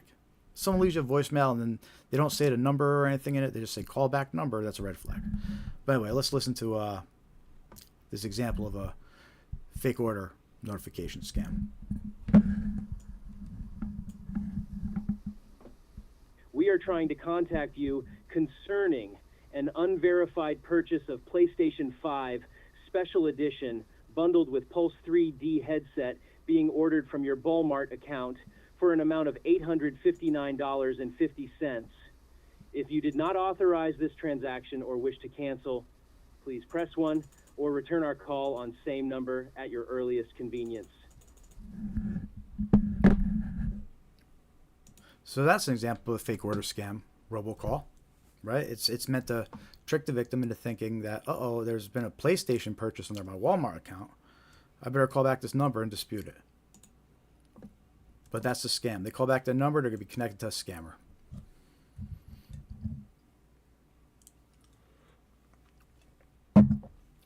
How we all doing? Say hi in the chat. Let me know you're watching. Right, so I mentioned that, again, this type of scam, these fake order scams, we're being attacked from all angles, right? We have the text message example that I shared with you. We have the 2 recordings of robocalls that I shared with you. But now we also have a victim's story. And this victim is an example of the email version, right? So let's see what this says. So this was August 2024, right? So late last year. A 23-year-old Lincoln woman reported losing $4,100 after falling victim to an identity fraud scam in July. The scam began on July 17th with an email claiming she had purchased an iPhone.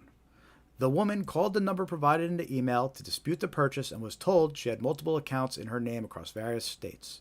She was informed someone was using her identity, right? Well, that's all part of the scam, right? And this is an example. So she gets the email, an email notification saying she purchased an iPhone. That's the fake order notification. That's an email version of this fake order notification, right? The email says to call this number to dispute it. She calls the number, but doesn't realize that it's actually a scammer, right? It's not the real support number. It's a scammer, Ends up calling a call center full of scammers that do this all day. And then they go into the whole narrative where your identity has been stolen, your accounts are being opened across states, yada yada. They go into the whole, oh my God, someone's got your info. Again, it's all part of scam. There's not a purchase. Nobody has. This is all part of scam. All right. So now, at that point, that's it for like the fake order portion of this scam, right? The fake order portion was kind of a way to pull into the victim and get them into the whole narrative, right? At that point, the narrative could go in various directions. But in her case, this is how it went for her, right? Because this article is fascinating. It gives you a little peek inside about what these scammers say.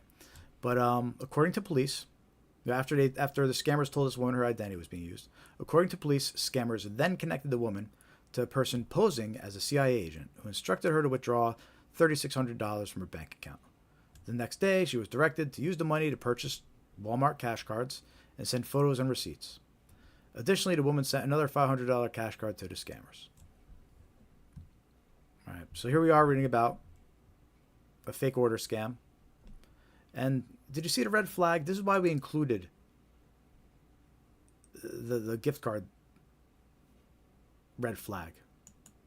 Because you read these victim stories and there's always something that should have been a red flag. And in this case, at the very least, it's the purchase to Walmart. They call them cash cards, but the gift cards. The purchase to Walmart cash cards. That's the big red flag. If they're asking you to go to a store to purchase gift cards, it's a big red flag. And in this case, they convinced her that she needed to. They convinced her that somebody was using her identity, her money wasn't safe, and she needed to withdraw her money and then send it in gift cards. Which, again, sounds silly, but that's the red flag, and that's how the scam works. So don't fall for it, and be aware of these fake order scams. Again, they could easily fill in any other product, any other retailer, and just, this is, we see you purchased blank from blank. Call us at this number to dispute it, right? And you call that number, that's when they pull you into the whole narrative.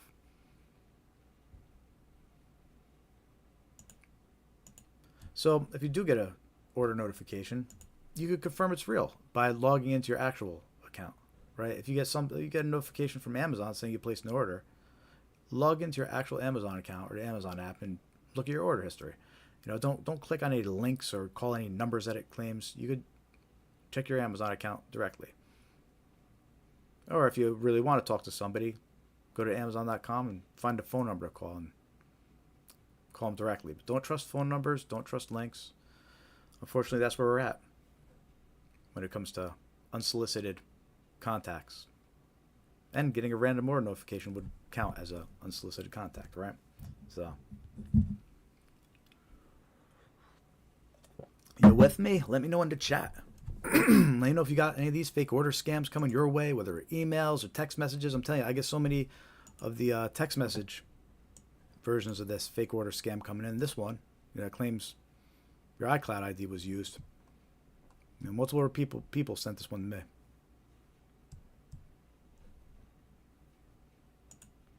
So it's all part of fake order scams, or a fake purchase scam, they'll call it sometimes. We have a video about this too, so check it out on our YouTube channel later if you want. We show some more examples in there.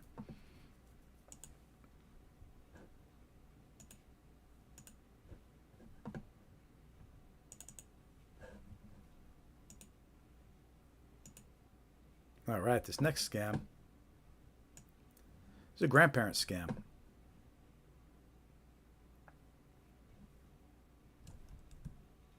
And everybody should be angry about these grandparent scammers, because they're just terrible scammers, right? They're targeting your grandparents. They're targeting your parents. They're trying to take advantage of them, and they use you as a relative, as bait. They claim, they impersonate you. They claim you're in trouble, and they fool your parents and your grandparents into giving them money.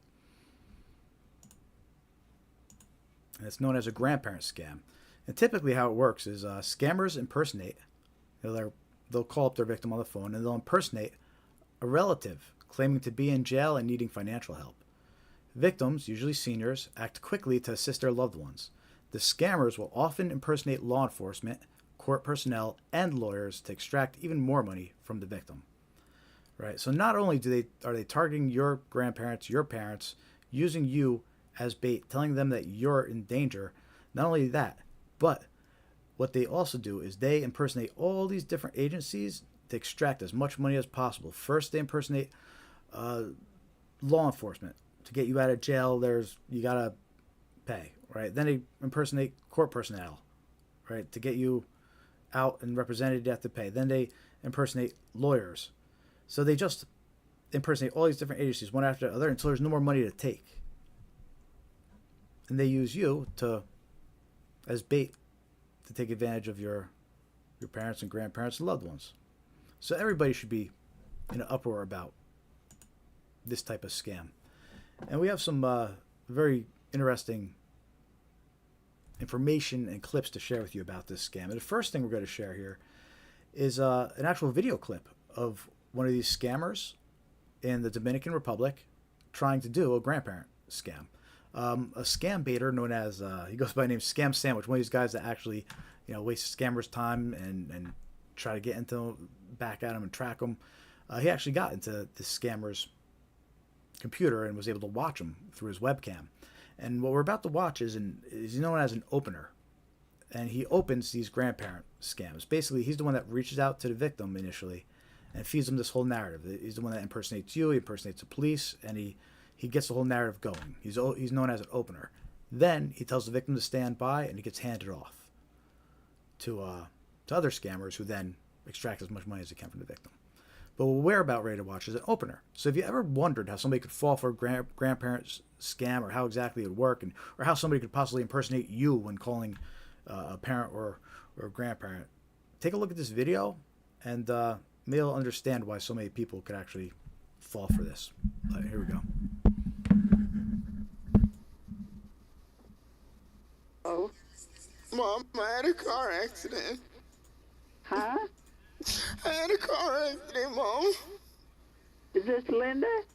It's me, Linda. Where are you? I got a car accident. What happened? I'm gonna put the officer on. I got arrested. You got arrested? Hi, ma'am. Yes. Hi, are you Linda's mom? Yes. What I'm gonna need you to do is grab a pen and paper and write down Linda's case number, ma'am. I need you to hurry up, please, ma'am. Case number? It's the number 2. 2? The letter B as in boy. Can you read that back to me? 2B. Now, I'm gonna read what's going on, ma'am, okay? Okay. Linda was involved in a car accident.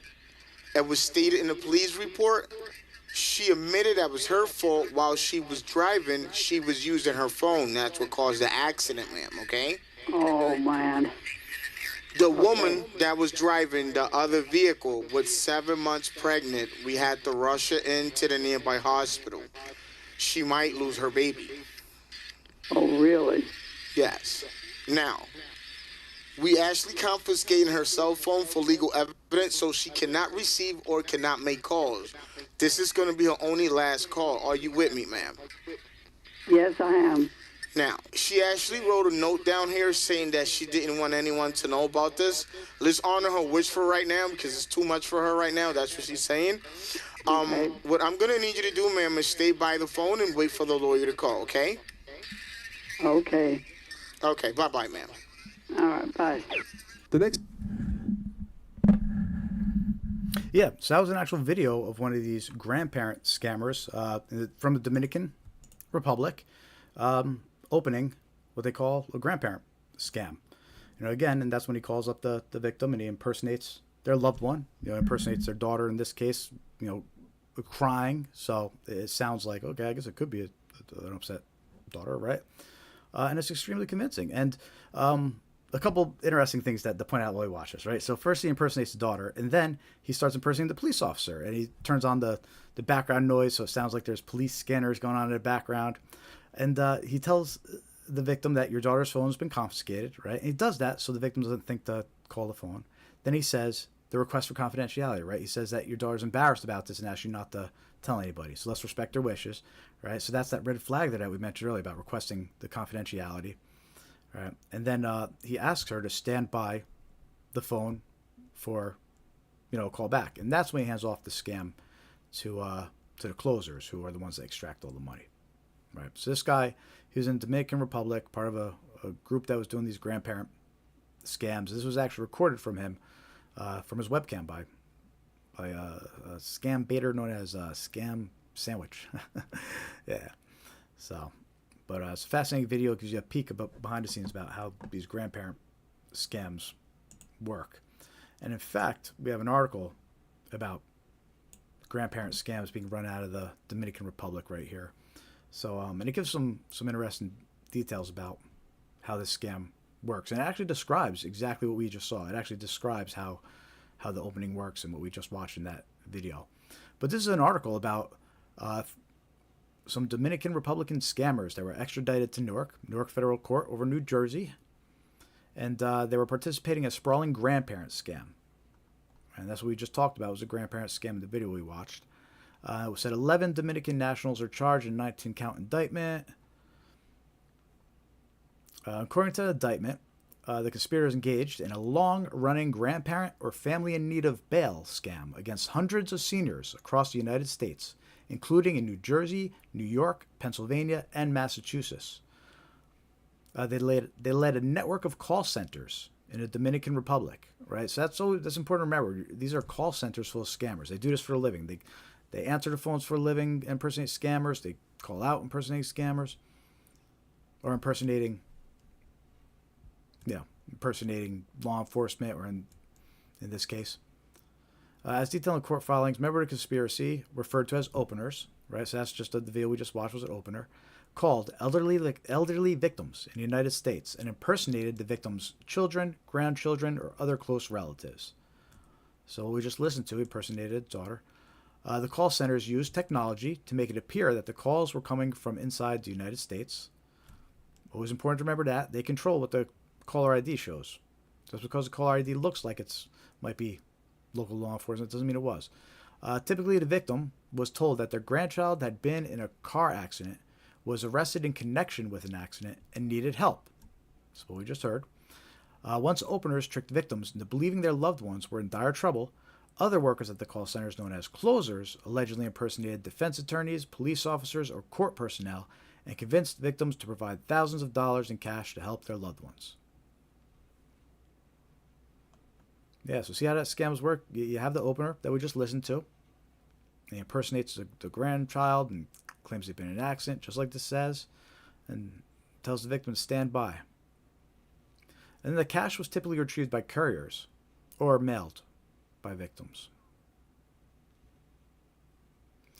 So yeah, but the good news was they busted up this group, got him extradited, and I don't know if it was the same guy in the video, but it was coming out of the same country over in the Dominican Republic. But they said it was 11 Dominican nationals, right? So these are groups of criminals that do these types of scams. And a few weeks ago, there was a report about a group in Canada, I think, that got busted up too for doing grandparent scams. So they're all over the place. So be aware of grandparent scams, especially your older loved ones know. Your parents, your grandparents, I mean, they're the ones that are specifically targeted by this type of scam,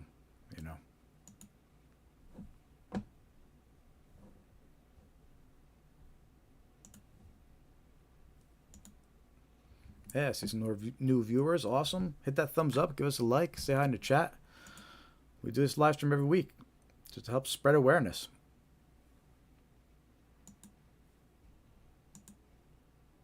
You can subscribe to our YouTube channel. Check out our videos a little later. And join our free email list, scamaware101.com. Click Join Mailing List.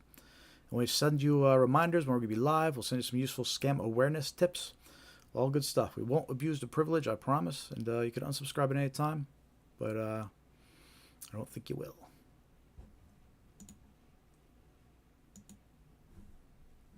We're going over about 20 different types of scams tonight. We're almost about halfway through here. sharing many examples of emails, text messages, phone calls, and sharing tips and important things to be aware of when protecting yourself and your loved ones from scams. So if you're just joining, say hi in the chat. Let us know you're watching. Hit that thumbs up. Give us a like. See if we get some more people up in here. And let us know your experiences too. Let us know in the chat.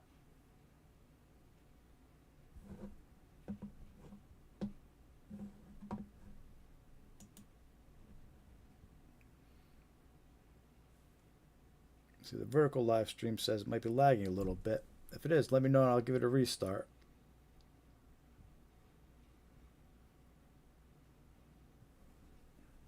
It looks good over here, so. All right, let's get into some more scams here. Next one we're going to talk about, undeliverable package scams.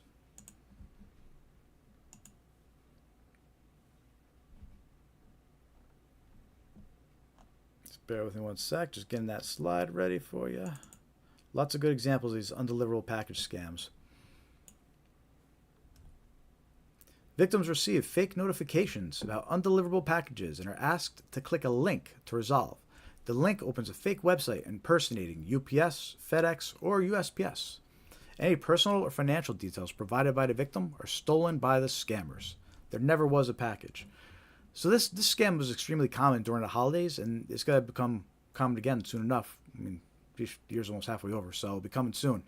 But basically, you get text message, they impersonate FedEx, UPS, and any other delivery service. Just because we're pointing out UPS, FedEx, or USPS, they've impersonated DHL, and the list goes on. So the scam is you get a notification saying a package was undeliverable, and then it includes a link to verify your information. And they'll say you have to pay a redelivery fee, usually, like a $3 redelivery fee. That's all fake. It's all part of the scam, right? There is no package. There is no redelivery fee. FedEx, UPS, they don't send text messages like this, about undeliverable packages. From start to finish, this is all a scam. So if you get these types of text messages, rest assured they're a scam. I'm going to show you some examples of those text messages, but let me show you what might happen first if you click on one of those links. You might end up on a fake website that looks like this. Enter new payment method to resend your package. Redelivery will cost $3. And it steals any credit card details you enter. Or you might end up on a website that looks like this. It's got the same colors, the same theme. It's got the logo, the USPS logo here. And it's pretty realistic looking, right? It's a pretty convincing looking website. It's going to steal your shipping address information, your payment method information, anything you put in there.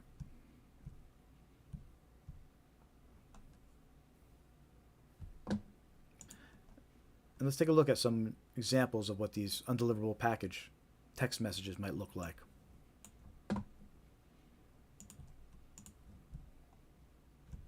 From USPS. Due to invalid address, you have a package that needs to be delivered, but it has been suspended due to incorrect delivery address.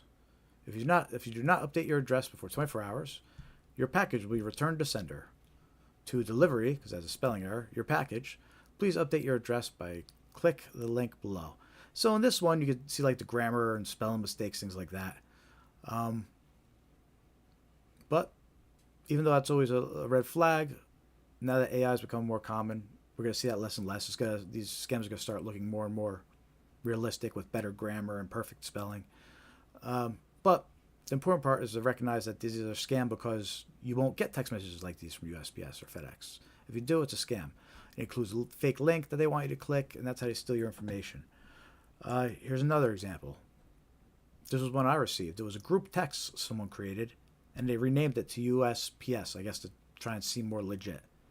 Since the package does not have a house number, the package transportation is interrupted. Please update. And it's got a link to steal my info if I click it. Then there's other version where this text message had an attachment. Sometimes it's an HTML attachment like this example. It has the USPS logo and they make it look all legit. Sometimes it might be one like this where it has USPS.com logo but it's a PDF attachment. And in these cases, opening the attachments, they direct you to the fake website. But as I mentioned earlier, never open unsolicited attachments because this could have easily been a virus, especially since it's an HTML file.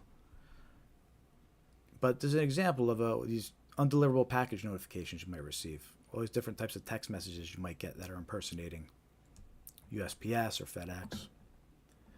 And here's a little story I'd like to share about this scam that I read in Wired. It's a Wired news article. It came out in August about this scam. And basically, these USPS scammers, they duped this guy's wife, so he hacked their operation. And the thing I find fascinating about this article is it actually gives us a lot more details about who's behind the scam and what they're capable of here. Right? And right off the bat, one of the first things this guy discovered was the Smishing Triad network. It's a Chinese language network, and they're sending out over 100,000 scam texts per day globally. Right? Now, again, this goes back to August, so this is within the year, but as the months go on, I'm sure it became capable of more. So this one group alone was sending out 100,000 scam texts per day of these undeliverable package scam texts. Right? They were a Chinese language group.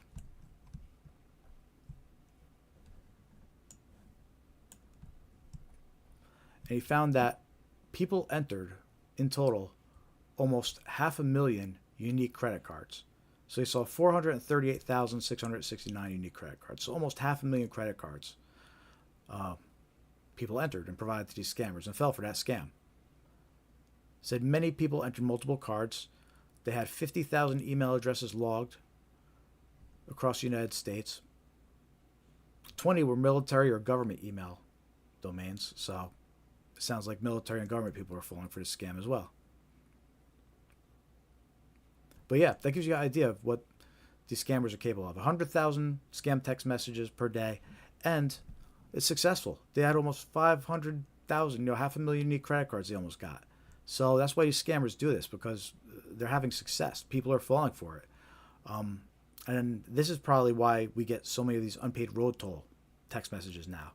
We talked about these unpaid road toll text messages earlier in the live stream, and that's something we need to watch out for. And I think it's safe to say that the groups that were behind these undeliverable package scams, as the holidays kind of wrapped up towards the beginning of the year, they probably pivoted over to the unpaid toll scams. So all these resources, 100,000 text messages a day, they're probably sending out even more for those unpaid road toll scams. So, but anyway, I just like this article because they tricked his wife and the guy hacked him, and now we know all these details about him. So whatever, I count that as a win at least. So we're talking about these undeliverable package text message scams. And they direct you to a website to steal your credit card details. That's the idea. But there's also another version of these undeliverable package scams. The one we talked about was a text message version. But it's important to remember, any text message version scam could pretty much be modified and made an email scam too. So we see it a lot. And this is an example of how this text message scam, there's also email versions. So here's an email version of these undeliverable package scams. And this is from right around the holidays, towards the end of last year, because it was specifically meant to target people for like Black Friday, for holidays. But here's an example of an email. It's a fake email, November 16th, 2024, right around Black Friday holidays. So this email comes in. You can see it has FedEx's logo. We're sorry, your package appears to be delayed. Dear, doesn't have your name there, which is kind of a red flag, right? It just says dear and in comma. We regret to inform you that there's been an issue with the delivery of your recent FedEx shipment. We understand how frustrating this could be, and we're actively investigating what happened to ensure we provide you with the best possible resolution. Sounds professional and everything, right? But where this scam differs is, as an apology, we'd like to offer you a compensation product up to $100 in value. Get your compensation now, right? So instead of asking you to pay a redelivery fee, for your package, they're just claiming it's lost, they're sorry, and to make up for it, they're offering you a free compensation package, right? This is impersonating FedEx. A week later, get the same email, except it's UPS. We're sorry, your package appears to be missing, right? Clearly the same scam and same group, right? It's got UPS's logo, and again, to make it up for your missing package, get compensation now. And then the way this works is, instead of trying to trick you into paying a redelivery fee, like the text message version we looked at, this email tries to get you to enter your info for shipping. They offer you these free products, and they say just pay shipping. And that's how they steal the credit card details, by tricking the victim into paying for shipping. And I'm going to show you an example of some of these fake websites and fake products, because you'll notice a pattern that a lot of these scams still use similar products. They'll use popular items like wireless earbuds or something like that across their scams. But what's interesting about this undeliverable package scam and this email version is it evolves into a fake retail website scam, right? So it comes in, your package is missing, it's getting your attention by saying, a package was undeliverable, we can't find it. But then it morphs into a fake retail website scam once you click that link. And I'm going to show you some examples of these fake retail websites. So if you click that link, you get taken to a list of products, and this is one of the items it was offering. These wireless headphones, valued at $175, but now you can have it for free by just covering shipping. And that's how they get you. They try to trick you into putting in your shipping information, your payment information. Wow, I'm going to get a $175 pair of headphones for $8. But you're not going to get those headphones, and they're going to steal anything you enter into this website. And you can see the banner up top here. It says Black Friday sale, right? So this was all going on in November, right? Whereas the holidays were approaching and Black Friday and all that.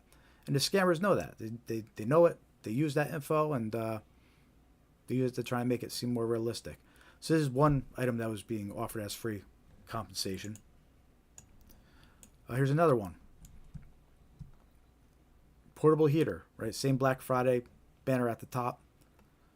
But portable heater, valued at $175, just pay shipping.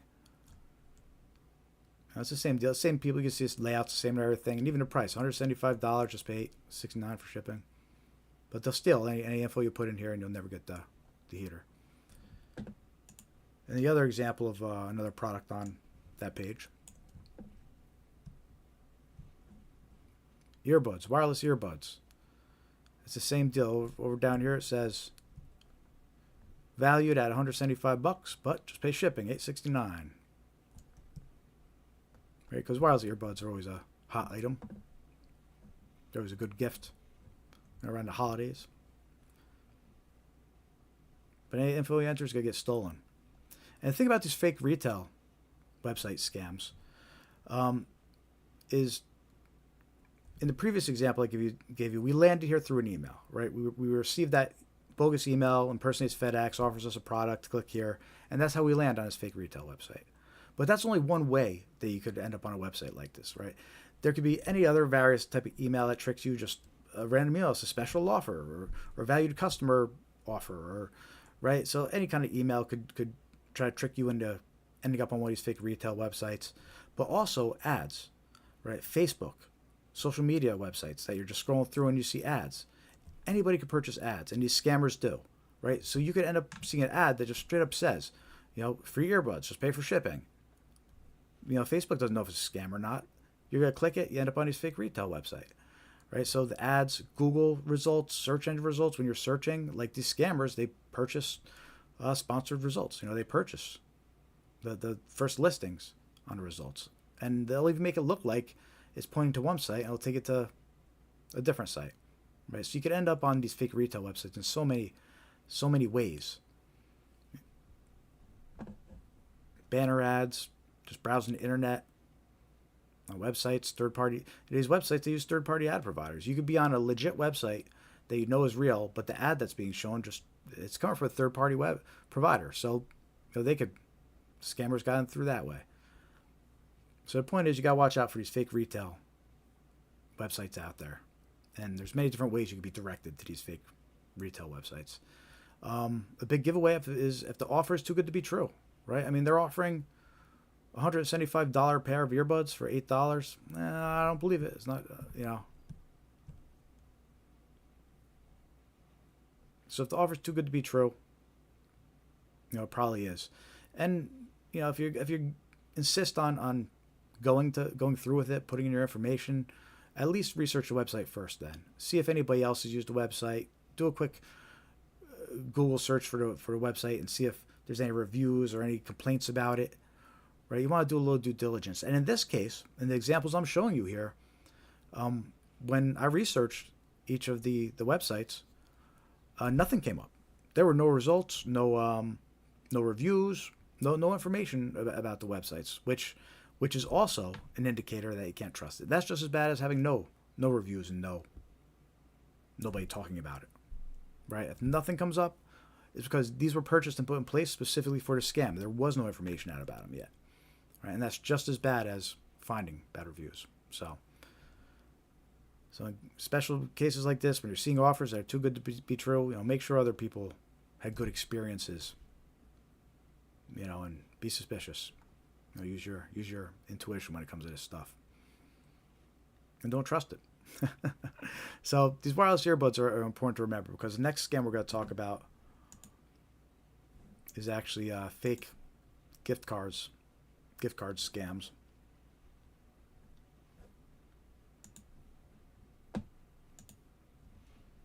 And the example I'm going to show you is actually an email example, but later on we're going to show you a postcard example that also had earbuds,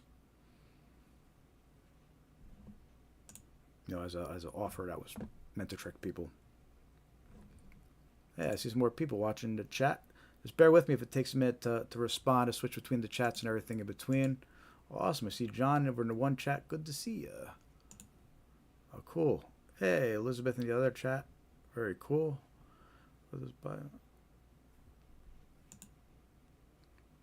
All good stuff. Yeah, I don't know too much about those palette ads. I'll look into those ones. I'll add it into the list to check out.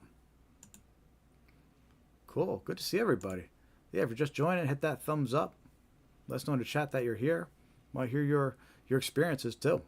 Any scams we go over, any these red flags we encounter, let me know if you've seen them as well.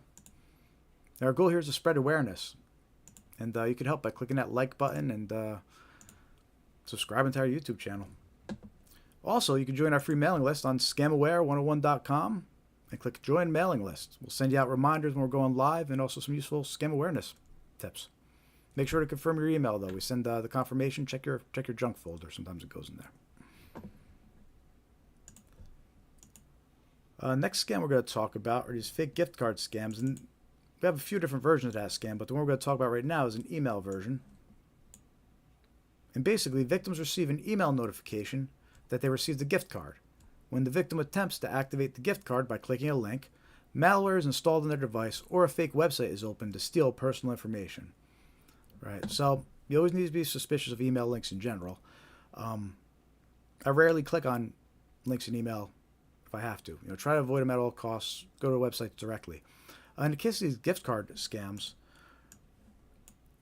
the email might look like this. Your $50 gift card is here. Venmo, debit, MasterCard. And in this case, it says your company has given you an employee rewards card. Activate your card today. So, but you don't want to just trust the activation link. That's how the scammers get you, right? So in this case, it says your employee sent you a card. Before you activate it, reach out to your employer and confirm they actually sent it to you. You'd want to say thanks anyway, right? So always confirm. You get some kind of notification that you received the gift card, whether it says from a family member or in this case, your employer. Reach out to them, confirm, and say thank you, right? You're going to say thank you anyway. So, and before you go clicking on any links and trusting random emails that come in. Even if it says who it's from, these scammers know about you. They know your family's names. They have no shame to fill in a family member's name and try to trick you. So, but these gift card scams are common, and that's how they get. They want you to click on the activate link, and that'll steal your personal information. So be suspicious of gift card notifications, that you get an email, and confirm. Always confirm and verify. And that's the second batch of scams that we go over here. See, we're on schedule. We're actually 5 minutes ahead of schedule. Cool.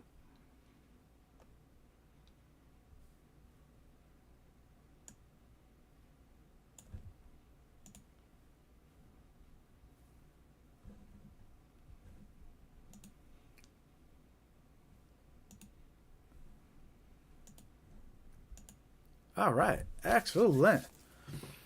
So this next section, we're going to take a break from going over the scam examples. I'm going to show you some tools and software you could use to protect yourself and be aware of what's going on with these scams and how you might be targeted. And what we've done over at scamaware101.com is we've started building out the website. We really want to make it a one-stop portal to kind of see examples of scams and learn about them and to protect yourself from these scammers by having resources available and tools and software. So we have this page set up called Tools and Software right on our website here on scamaware101.com, Tools and Software. And we've compiled many useful links to online tools and software. It's all provided by third parties, but they're reliable third parties, trustworthy third parties, and these tools can be used to make yourself more aware of the data that's out there about yourself and how to protect yourself. So starting off on this page, the first 4 links that we have, they're data breach lookup tools, right? We have these 4 links. Let me make it a little bigger for you here.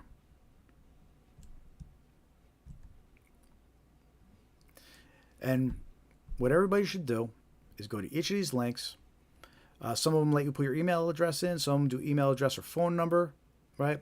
And what will happen is it'll come back and it'll tell you what breaches, what security breaches your data has been exposed in, right? And why this is important is because scammers have this information about you.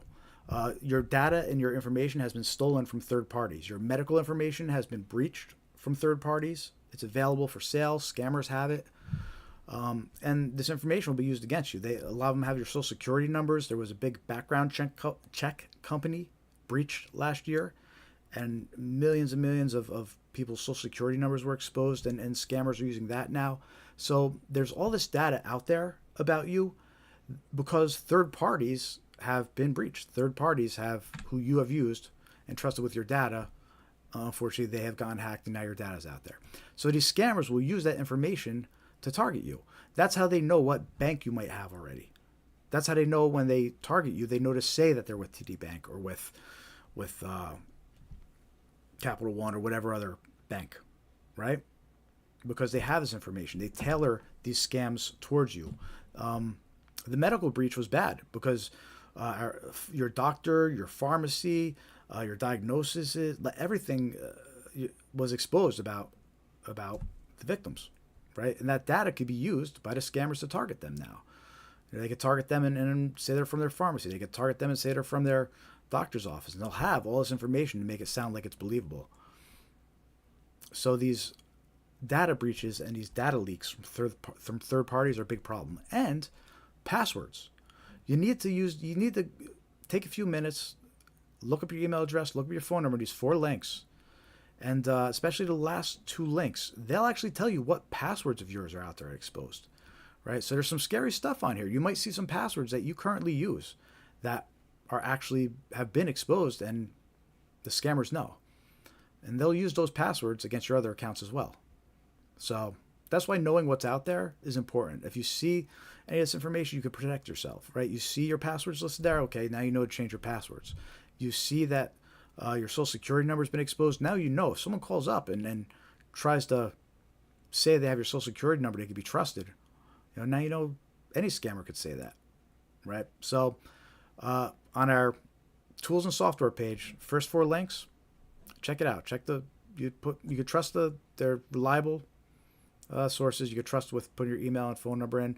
The results are free. They come back. It's a quick lookup. It's free. It just tells you what you've been exposed in. A couple of them might try to sell you like identity monitoring or whatever after the fact, but the report is free. So definitely check it out. See what data of yours has been exposed. It's very important.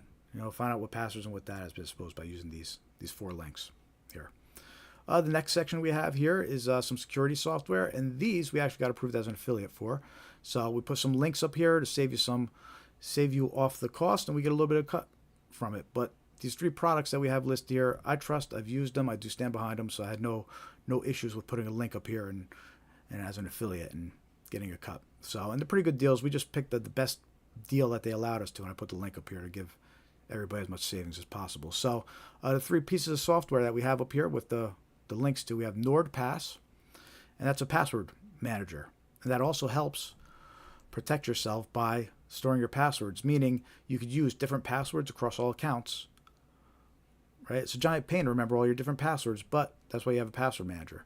Then, if your password gets exposed for one account, your other accounts won't be affected because you use a different password. So the idea is to have all these different passwords across all these different accounts, but you keep track of it with a password manager. And in this case, NordPass is what I have a link here to. They're pretty much the industry standard and one of the big names out there, trustworthy names, and same people that make NordVPN. But we have the link here, save 56% off and get 3 extra months. It ends up being like 2 years for $35, something like that.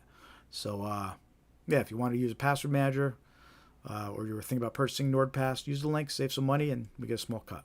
Link's right here on our tools and software page. The next link is to NordVPN. Right, VPN's good. It hides your internet browsing history. It makes your IP address harder to link to certain things. It's good to use when you're at public Wi-Fi, like an airport or a cafe. So it's good to have a VPN to help protect your data that way, especially when you're on public networks. NordVPN is a big name, trustworthy, been out forever. Same people make NordPass. They're known in the industry. So here's the link. Save 72% off and up to a year free. So it ends up being like $100 for like 2 years or something like that. Forget the exact cost, but super cheap, and it's a good deal. So you want to have a VPN or you're considering using a VPN, go check out this link here and save a nice chunk of cash. And the last link we have here, just with a deal, is a 25% off of Malwarebytes Premium. So Malwarebytes is a Malwarebytes Free is a great piece of software. Scans your computer, finds a lot of malicious software, cleans it up a little bit for you. I've been recommending Malwarebytes Free for years, but that just runs scans. You have to actually open it up and run a scan. It doesn't have real-time protection. Well, Malwarebytes Premium does have real-time protection. So if you don't have any antivirus and you're interested in having a antivirus, paying for one, Malwarebytes Premium is the way to go, and here's a link to save 25%. So there you have it. Those were 3 security and privacy software links that we have on our tools and software page. But those are the paid ones with a couple deals for you. Then we have some links to some free ones too. Right? We got Malware Browser Guard, Malwarebytes Browser Guard, made by the same people that make Malwarebytes, but it's a free browser extension. Right? I've been using it for months now. I have this extension. I have it enabled in Chrome. It blocks ads and scams and all sorts of things that those fake virus pop-ups that you would get. Nothing's 100%, but it's a good layer of security to have in your browser. There's an extra layer there, and my experience with it has been really good so far. In fact, some of those links up above, if you have the browser guard installed, it'll actually block you from clicking on some of my affiliate links. So there you go. So make sure to disable it from my site if you're going to click my affiliate links. But anyway, Malwarebytes Browser Guard is free. It's just a free browser extension. I'm happy with it, and the link's here if you want to use it. Malwarebytes Free, I already mentioned that one in general. That's the virus software that you could run on demand and clean up your computer. It's great. If you've never used it, it's worth downloading and running your computer. So if you got anything bad on there, any pop-ups or anything bad, you could run it next to your antivirus, and it shouldn't interfere with it at all. And then if you need a free antivirus, meaning you don't have any antivirus at all, you're just relying on the default Windows antivirus, it's always good to have some kind of antivirus, better than just relying on your Windows built in. And so there's a link to the Bitdefender antivirus. It's a pretty good free antivirus. I like it. It's got great reviews, and every now and then it tries to convince you to buy the premium version. Other than that, it's good. So if you don't have antivirus, it's better than not having any antivirus at all. So Bitdefender antivirus free. Links on here if you want to go download it. And a couple other useful services we have linked on here on our tools and software page. Again, these are all free. So there's a reverse image lookup service. We have a link to 3 different services that you can use. So what's a reverse image lookup? This is good for romance scams or dating websites, right? If you're meeting people online, scammers are going to give you fake pictures. They want to convince you that they're someone they're not, right? So what you do is you take that picture and you can run it through these reverse image searches. They'll come back. They'll tell you if they found the picture anywhere else on the internet.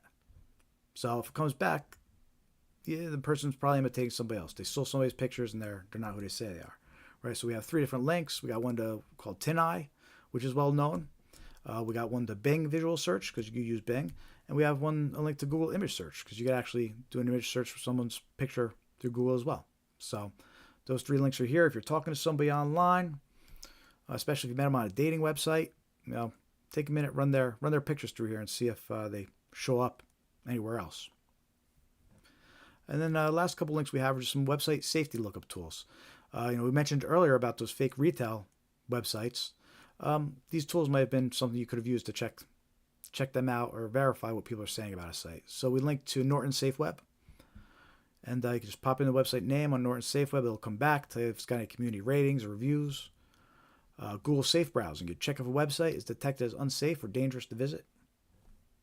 And Virus Total, which you pop in the website, it'll come back and tell you if it detected malware, other breaches, things like that. So just some few useful links if you're just researching the background of a website, seeing if it's trustworthy and if it's got any reports about being a scam. And the last 2 links we have here on our tools and software page are some scam report lookup tools. The first one is from the BBB and the second one is from AARP. And they're both these scam tracker maps where they just map out the reports that come in about scams. Very cool tool.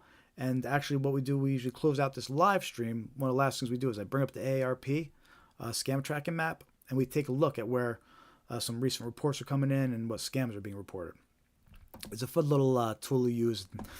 And stick around till the end of this live stream, and that's how we usually close out. But the links are right here on our tools and software page for you to access to mess with yourself as well. And while you're here on our website checking out the links on this page, why not click on Join Mailing List right here towards the bottom of the site and also on our homepage. We also have a donate button here too. So if anybody wants to donate money, I won't tell you not to. So there's a donate button here too if you want to financially support our mission. But anyway, all useful tools on our tools and software page. Make sure to check out those. If you do anything, make sure to check out those 4 links and see what information about you is out there. See what information has been stolen, from third parties, and it's important to know, especially the passwords that might come back.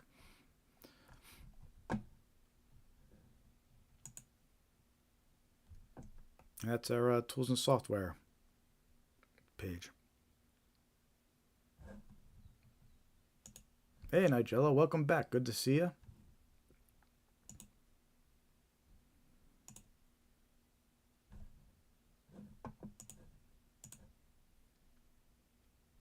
Cool.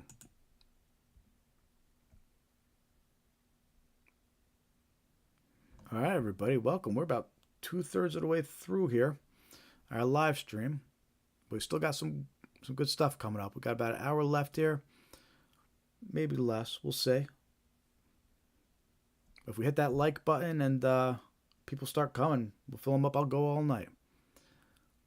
But worst case, we still got some good scam examples coming up. We got some Social Security scams, IRS scams, some discount scams where they leave you a voicemail.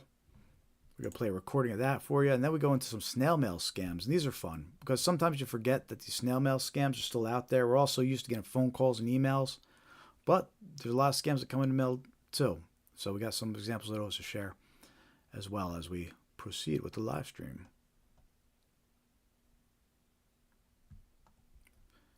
And it looks like we're ahead of schedule too. So that is cool. Usually I take another quick 5 minutes to fill my coffee here.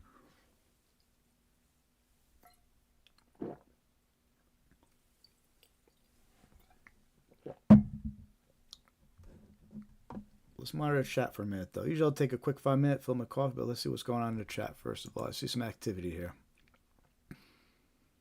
So we got John in the other chat. Being kind of quiet tonight, though. John's usually the social butterfly up in there. Let's see. We've got Nigella back. Good to see you. Nigella's saying, I get typically 6 economic robocalls on one phone in 30 minutes. They call and hang up right away. Once your number's out there, the more lists it's on, right?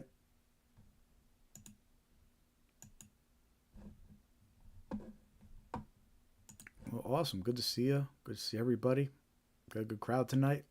Always remember to hit that thumbs up if you haven't yet. It always helps.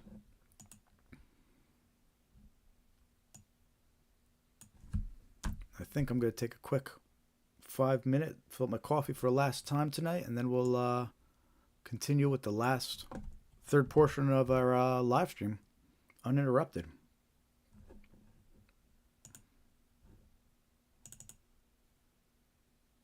So, cool. So hang around for 5 more minutes. We'll jump into our next batch of scams.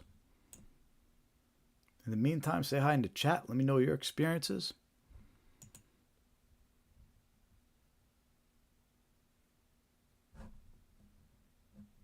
I'll be back in un momento.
All right, one more minute. We'll get started again.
All right.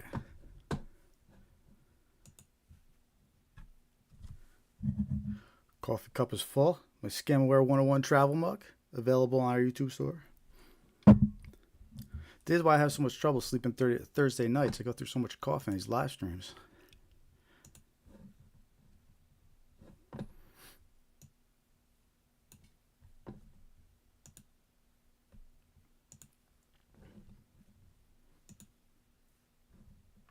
All right, we're going to start with the third and final portion of our weekly live stream here. If you're just joining us, I'm Jared with Scamware 101. And we do this live stream every Thursday, 5:45 p.m. Eastern Time, with the mission of spreading awareness of scams that are currently circulating to watch out for. You know, scam awareness is important. It's critical to protect yourself and your loved ones now more than ever. You know, scammers using AI to become even more convincing. And, knowing is, what was that old saying? Knowing is half the battle, right? Well, in this case, I think it's a lot more, because if you fall for these scams, a lot of times you'll never get those funds back. A lot of times, once these scammers get it, that's it. You're not going to get back from the bank. It's sad, right? And a lot of times it's just these little tidbits of information or these red flags where if the victim was just aware of that one little detail or one little red flag would have been enough to save them, the headache. But they didn't. So that's why we do this live stream. We want to spread awareness of these red flags and the type of scams that are circulating, and so you can protect yourself and your loved ones. We also release videos. So most of the scams we go over, we have videos on our YouTube channel, and you check that out later. Make sure to subscribe to our YouTube channel if you haven't yet.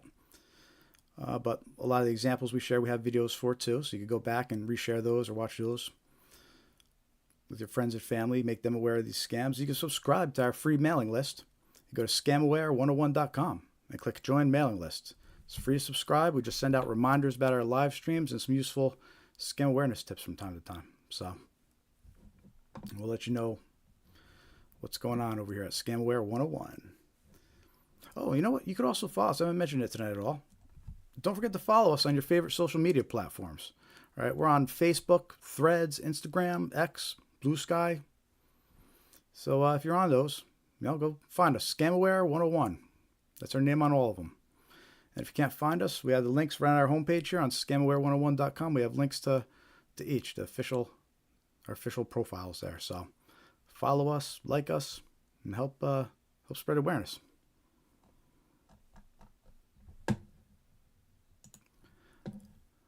All right, so we're going to get started on some more common scams here.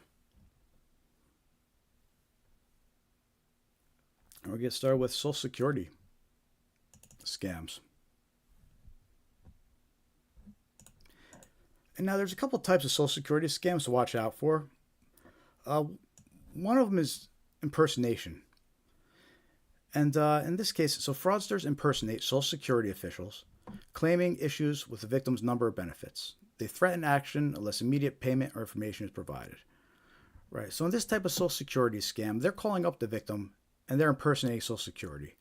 And they're claiming that they owe money, or they're trying to get information from the victim, their number, their benefits.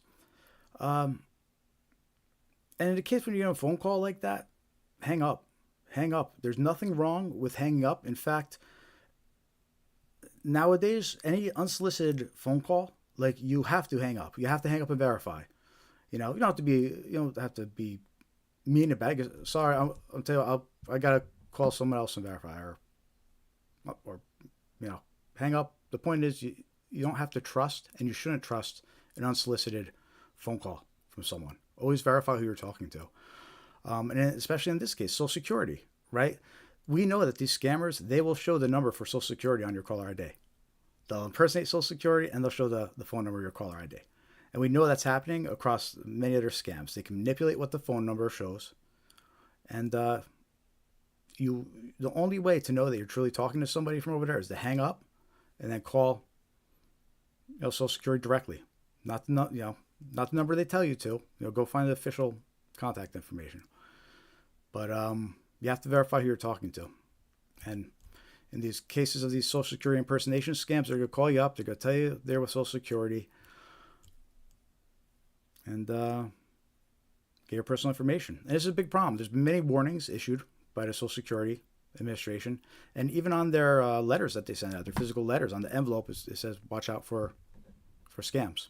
So it's been a big problem with Social Security, and important to be aware of.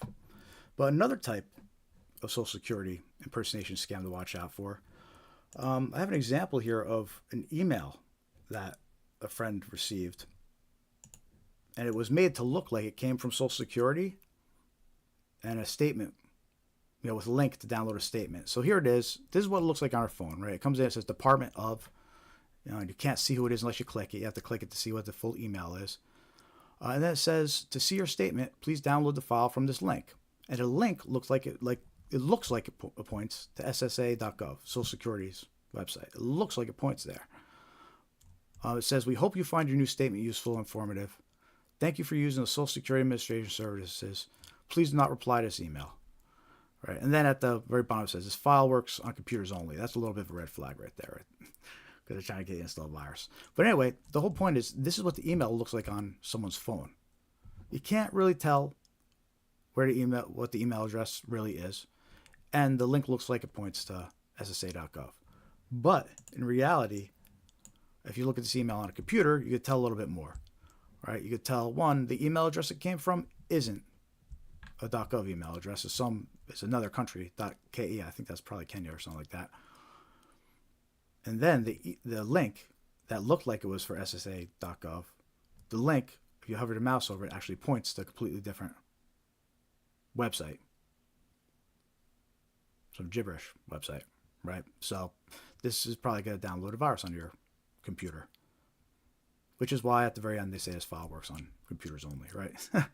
But so this is another type of scam you need to watch out as far as Social Security is concerned. Not just phone calls coming in and people impersonating Social Security, but also random emails like this that come in claiming that there's a statement attached for Social Security, or there's a report to download for Social Security. This could easily have been an email saying there's an important update regarding Social Security. Click here. And it scares somebody into thinking, okay, I better click this link and see what's going on. And you know what? Especially right now, just be aware of all sorts of Social Security scams, right? Because when something's in the media, or when something's getting attention, or when changes are happening to some kind of government program, the scammers know this and they take advantage of that, and they'll send out emails, specifically regarding that. So I know there's always talk about Social Security right now. It's a hot topic. So be aware of scammers taking advantage of that and emailing people about Social Security, calling people and emailing people. Stay aware. So that's a couple examples of Social Security scams. It's not just impersonation you need to worry about.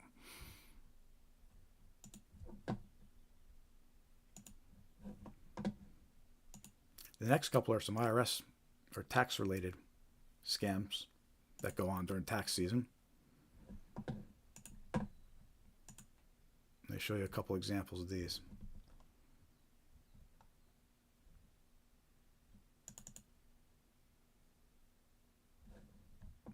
Hey, let me know in the chat if you run into these scams or different types of these scams, because there's so many different versions and different variations. And I see Nigella's in the chat. All good stuff you're saying there. Yep. Yeah, so you're getting the SSA scams. You get them all, Nigella. Huh. All right, so let's talk IRS scams. So similar to Social Security ones, there's different kinds of IRS scams we need to watch out for. The first one would be IRS impersonation scams. The fraudsters impersonate tax authorities, claiming the victim owes taxes and must pay immediately to avoid penalties or arrest. They often demand payment by untraceable methods.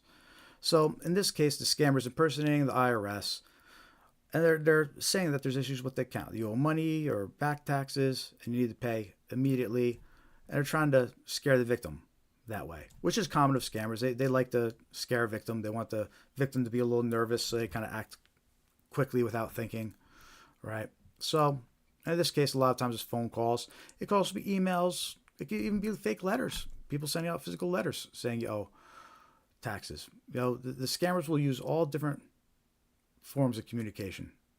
If they could, and their scams can be adapted to fit all different forms of communication. So always keep in mind, watch out for IRS impersonation scams, where they're claiming you owe money and there's back taxes, they're calling you about it, they're emailing you about it. What you could do is log into your IRS account and confirm, right? Go directly to the irs.gov website, and you can either log into your account or create an account, right? And you can see what's actually going on. And that's how you confirm. You don't want to trust the phone numbers on any of these notifications. You don't want to trust the emails on any of these notifications. But you want to reach out to the official source, irs.gov works, and see what's, log into your account and see what's going on.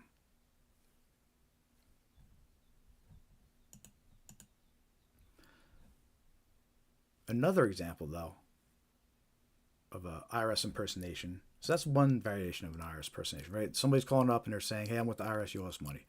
Another variation of impersonation is this text message. This one is basically impersonating them in a text message. And it says, you are eligible to receive an economic impact payment, $1,400. So this scam, they're actually saying you're entitled to money, and you should click this link to confirm your info. Right, so let me read this to you. If you are eligible to receive, they said, Internal Revenue Service, IRS, you are eligible to receive a $1,400 economic impact payment. Please provide your accurate personal information. We will deposit the amount into your bank account or mail a paper check within 1 to 2 business days. Then it has a link to a fake website that's made to look like it's irs.gov, but actually not. It's actually irs.gov.subsidy.ion.com. So it's actually a fake website, and they try to make it look like it's irs.gov. But notice this red flag here, too, at the bottom. Please reply with yes, then reopen the text message. We've seen that on earlier scam text messages, too. It's always a red flag when they want you to reply and reopen. So you see that instruction there, it's a red flag. But this specific text message offering the $1,400 economic impact payment, this is circulating this tax season, and we were specifically warned from the IRS about this specific text message circulating this tax season, offering a $1,400 economic impact payment. The IRS will not send text messages like this. So you would not be getting any text messages like this from the IRS. So if you did get this, this is a scam, especially if it's claiming a $1,400 economic impact payment. So if you get a text message like this, hit report junk and do not reply yes, and don't click the link. They'll steal any information you provide about yourself will get stolen if you click that link. So those are two types of IRS impersonation scams to watch out for, right? The ones that come through claiming you're entitled to a payment, and they're trying to trick you. And then you have the ones where they're saying you owe money, and they're trying to trick you, right? So gotta watch out for both when it comes to tax season. And the other type of scam they need to watch out for tax season as well is not just IRS impersonation scams, but these fake tax forgiveness services that start circulating this time of year. And what a lot of them are is there are a lot of phone calls, right? A lot of phone calls from these tax forgiveness services. And I'm going to play a phone call for you right now as an example of one you might receive. I received this phone call. Many other people reported the recording of the same phone call to me. So this one was circulating a lot and probably still is circulating a lot. And you'll notice it starts off right from the bat. It just says, you owe back taxes. and it doesn't, it's a robocall, right? It doesn't know who it's calling. It's everybody it calls is just saying, you owe back taxes. So right off the bat, it's trying to scare the person who answers into think, oh, I owe back taxes. Oh no, right? So that's a red flag. But anyway, I'm going to play this recording for you. And it's one example of a tax forgiveness call that's circulating right now during, it's still close enough to tax season where this call's circulating. And it's circulating the scare people who did file, the people that filed their taxes. They get this phone call and they think they did something wrong too. So this call's will be circulating for a while, even after tax season a little bit. But let me play one version of this phone call for you here. There's many different variations circulating.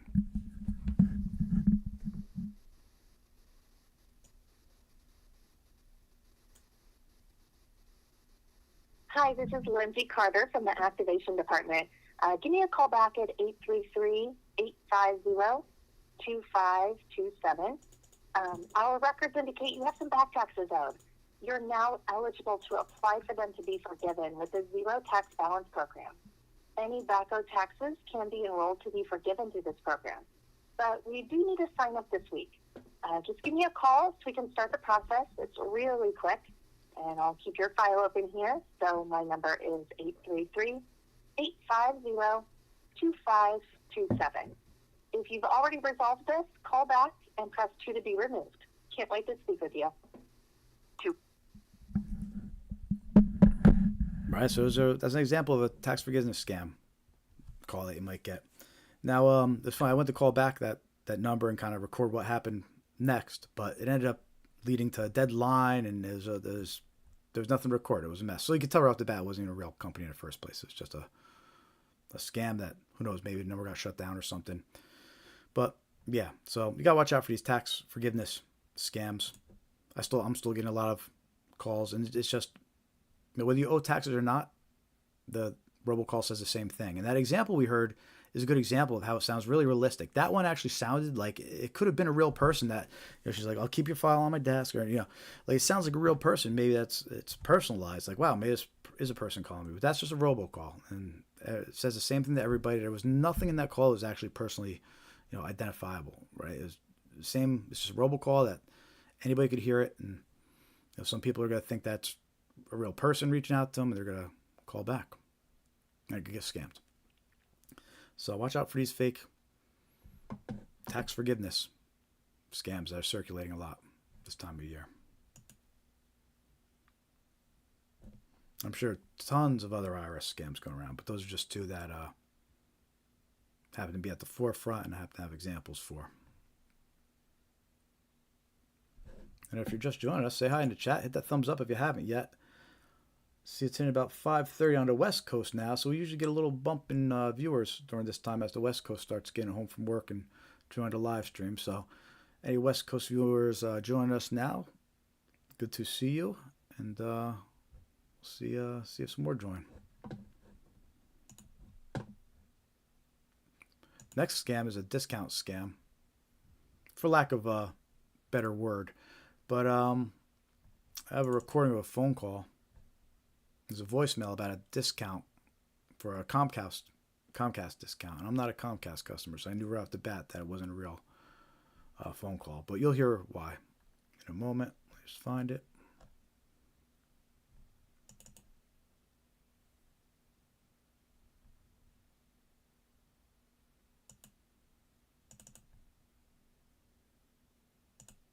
So here's a recording. It claims to be Comcast offering. Hello.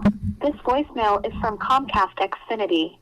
Your current 50% discount on your monthly bill will expire by the end of the day. To maintain your reduced rate, call the number on your caller ID immediately. This is your final reminder to act. Call back now. Thank you. Right, so it's a strange phone call saying that your existing 50% discount is going to expire with Comcast. So if you were a Comcast customer and you get that phone call, you're thinking, wait a minute, my Comcast bill is going to double? What's going on here? Right, and that's the scam. They're trying to pull you in with that. In our last live stream 2 weeks ago, we actually found a report that someone did about this type of scam. And it gave a little bit more details about it. So I made sure to screenshot it here. And basically, this person said, cable called to offer me 50% off my bill. Right, that's pretty much what we just heard. The person left a voicemail number to call back. I called back and was answered with a whole recording, picked up the line. They gave me the details on promotion. They knew the amount I pay each month through auto pay. They said because I was a valued customer, I was offered 6 months at an extremely discounted rate. They knew the amount and told me the last 4 of my checking account number that was debited. Due in 3 days if I wanted to go for it. I decided to do it. They told me they were teaming up with Target and I could pay with a new Target credit card or gift card. So that's where the scam goes. They pull you in with this, oh, your bill's going to expire, this and that. But eventually it leads to purchasing gift cards. They told me they were teaming up with Target. I could pay with a new Target credit card or gift cards, and I would need to pay 6 months in advance. I got the cards and called the billing department with the info on the cards. All is well until the next day. They called to tell me the cards did not go through. I needed to call Target and get new cards. I knew I'd been scammed. So in his case, that last part where they said the cards didn't go through, they were actually lying. That was part of an additional scam. The cards did go through. Now they're just trying to get more from them. So they're calling back saying, hey, we need you to get more gift cards. Because that's what these scammers do. But isn't it interesting how the scam evolves? It starts with a simple phone call recording that says your cable bill 50% off. Right? And we just listened to an example of that, saying my cable bill is going to expire. Or 50% is going to expire. And at least according to this report from a victim, after he got pulled in with that, they said he could get that deal, but he had to pay for 6 months in advance with a Target gift card. So he's thinking he's just paying for he's thinking he's getting his great deal, paying his cable bill 6 months in advance, because they're doing a deal with Target, but he's actually being tricked into purchasing a Target gift card. Anyway, so it's a strange scam, but you can see how it all starts from a call that might sound like this. Hello, this voicemail is from Comcast Xfinity. Your current 50% discount on your monthly bill will expire by the end of the day. To maintain your reduced rate, call the number on your caller ID immediately. This is your final reminder to act. Call back now. Thank you. There's so much about that recording too, right? They say call back immediately. They're trying to get you to act quickly. It says call back at the number on your screen, which is always a red flag, because if they were legit, they would leave a phone number. They wouldn't be telling you to look at your, call back a number on your screen. So there's so many red flags about that recording. And for the longest time, I didn't even know what this scam would end up leading to. But you could tell from just those red flags, you could tell that it's a scam. And that's the whole point of why we talk about these red flags and why we share these examples. Because just hearing that recording alone, it should register, okay, I know how this scam goes. And there's only a red flag, call number on screen. It's a scam. I heard how these scams go. Right? And, we want to minimize. You don't want to engage at all with the scammer. The sooner you realize it's a scam, do not engage, ignore. Right? That's the goal. That's the point of scam awareness. And hopefully it prevents you from getting scammed at all. So anyway, that's a fake discount scam that ends up leading into trying to trick the victim into purchasing gift cards.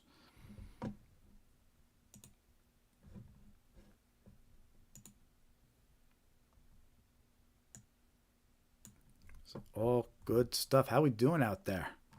Who's still with us here as we start getting to the final portions of our live stream, our weekly live stream here on ScamAware 101, where our mission is to spread awareness of these scams so you can protect yourself, protect your loved ones, and know what's going on out there with all these scammers always text messaging us and calling us and emailing us and doing everything they can, even sending us actual snail mail letters and postcards, which we're about to go over in a few minutes here.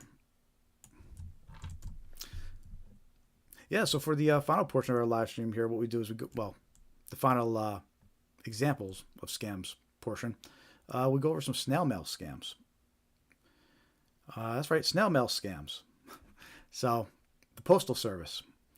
Scammers still use the postal service to send out their scam letters. Still quite common. And I think a lot of us, at least myself, it's easy to forget.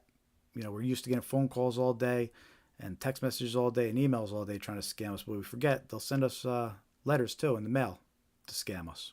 That's what they did before the internet was around, and there's no reason that they won't still do it. And we have some examples of those scams to share with you and show you, because you always got to keep your guard up and be able to spot these scams. Luckily, there's red flags that carry through all of these that, if you're aware of them, it'll help protect yourself. So, let's dive right into it. The first snail mail scam we're going to talk about is a free gift postcard scam. So, remember how, if you were on a few minutes ago, one of the last scams we talked about was the fake gift card email. The emails that say you've got a gift card, someone's sending you a gift card. Well, the version we're going to go over now is a snail mail version of that scam.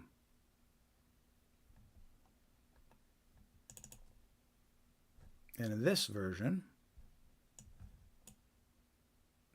victims receive a physical postcard in the mail offering a free gift. When the victim attempts to activate the gift card by scanning a QR code usually, malware is installed on their device or a fake website is opened to steal personal information. Right? And this is a postcard. It actually comes in your mailbox on a postcard and it's a free gift. And it can be made to look like it's from a vendor or from anyone. An example of that is this postcard right here that offers free wireless Bluetooth earbuds.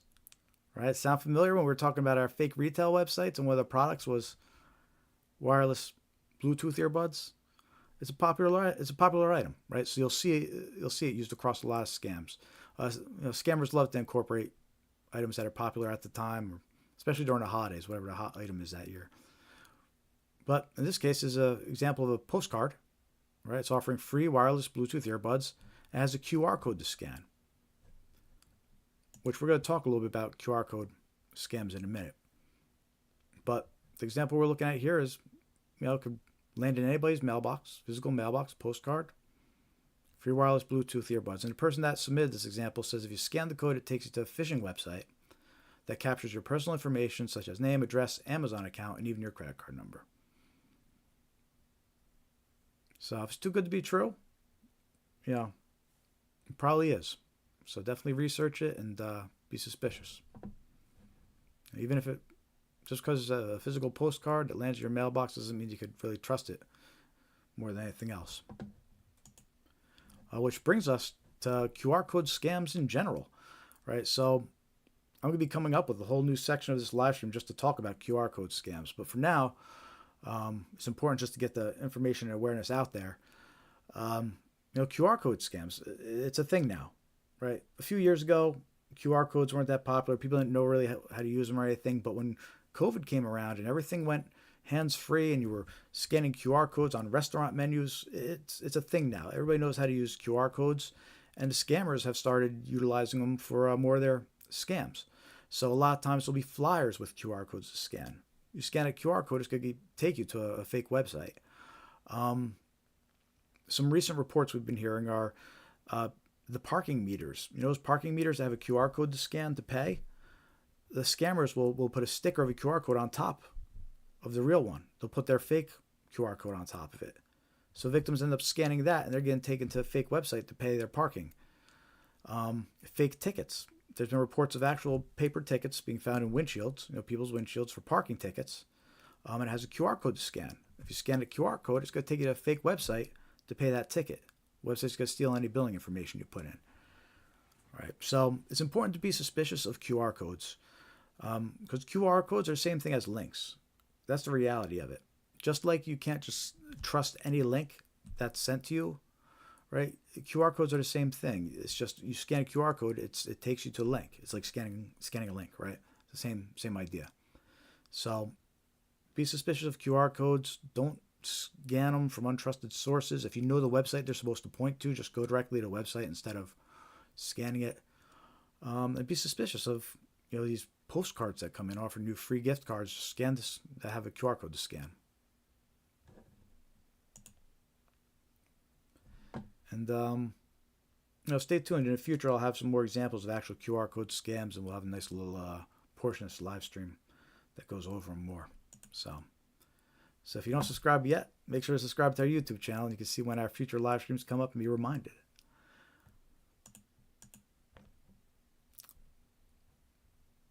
How are you all doing out there? I see some more viewers. Good to see you. Say hi in the chat. Let me know you're watching. Let me know how you found us. Click that thumbs up and give us a like. The more likes we get, the more subscribers we get, the more YouTube shares our content out there and spreads awareness about these scams. It really does help. So hit that thumbs up button if you haven't yet. Say hi in the chat. You can join our free email list on scamaware101.com. Click join mailing list. And we'll send you some reminders when we are going live and some other useful scam awareness tips. So also you can follow us on your favorite social media platforms. We're on Facebook, Threads, Instagram, X, Blue Sky. We're on Scamaware 101. But if you can't find us, we have the links right on our homepage here.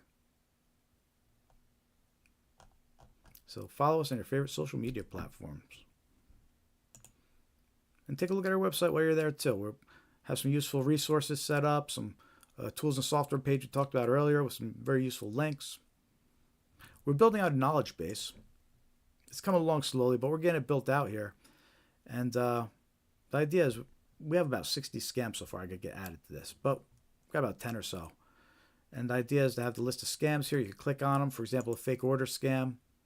And it takes you to a page with a definition about the fake order scam, a slide that you could save and reshare. It has a link to the video we did about fake order scams. I want to get some more examples of these scams actually here that could be referenced and people could, find. So we're building out this knowledge base, and we'll let you know how it goes. If you join our email list, we'll send you periodic updates, and we'll let you know on our live streams how it's coming along. But we're trying to build out our website and put some useful things in here. We have our educational resources. Right, click that. It links to a whole bunch of third-party resources regarding this. Links to the credit reporting agencies. If you get scammed, and scammers are trying to create accounts under your name and they've stolen your identity, you might be left with no choice but to go in there and get lock your credit up so new accounts can't be created. And in a case like that, you go to each agency here. We have a link to each. You go to each, you can lock your credit. And there's also a link to get a free credit report. So you could at least, you can get one annually for free and see if there's any suspicious activity. So we have all those links here. We don't make anything off it. It's just just useful resources, and we're trying to get everything on our site for everybody. Links to some government resources, FTC, Social Security, FBI, IC3, to specific areas where they're warning about scams. Some links to some pages that some banks put up with some Capital One, Chase Bank, Citizens. Any info helps, But yeah, join our free mailing list, scamaware101.com, and just make sure to check your junk mail folder because the confirmation email might get sent there. But anyway, let's continue. Where are we at? We're at QR code scams, inheritance scams. We're talking about snail mail scams if you're just joining us. Good old U.S. Postal Service scams, and they're currently circulating. So, an inheritance scam.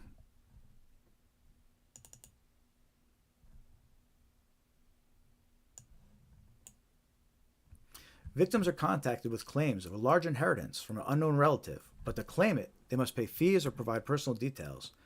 These scams exploit curiosity and greed to steal money and identity information.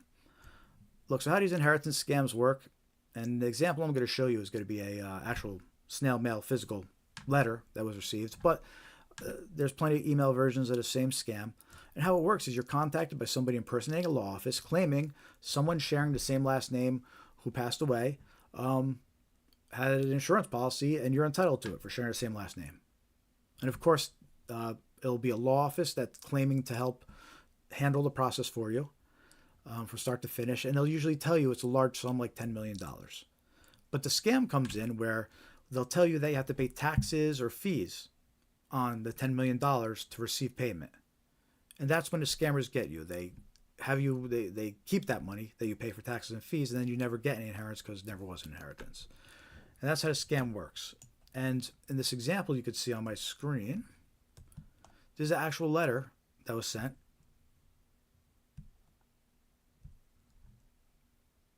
And you can see it's got the fake letterhead, and it looks professional. It's got a law office name there, and a supposed reference number. Right, it claims to be a law office in Canada. And the name of the person this was sent to was also used as the name of the person as the deceased in the description. The same last name was correctly on the letter. But basically, the letter goes on to state they're a law office. Their deceased client had a life insurance policy, $10 million. You have the same last name. They couldn't find any other relatives, so you're entitled to that $10 million inheritance. They're asking for a partnership. They'll handle the whole process for you.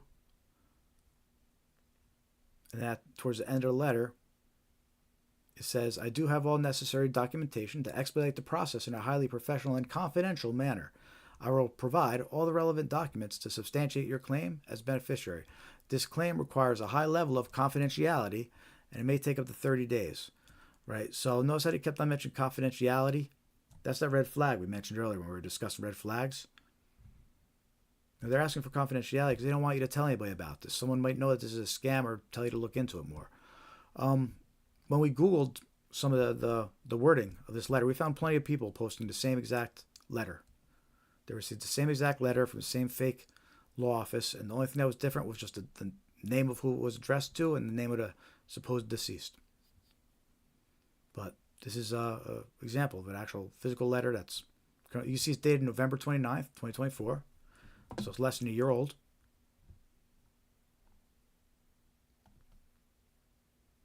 And it can't be trusted just because it came, in your mailbox. So definitely need to do your due diligence. And again, it didn't take long. We just did a couple Google searches from some key phrases, the law office, and the reports came up right away about other people receiving the same exact letter, word for word. So that's an example of a inheritance scam. And there's no reason this scam can't be adapted to an email as well. You get an email going to be from a law office, you have an inheritance, same type of scam.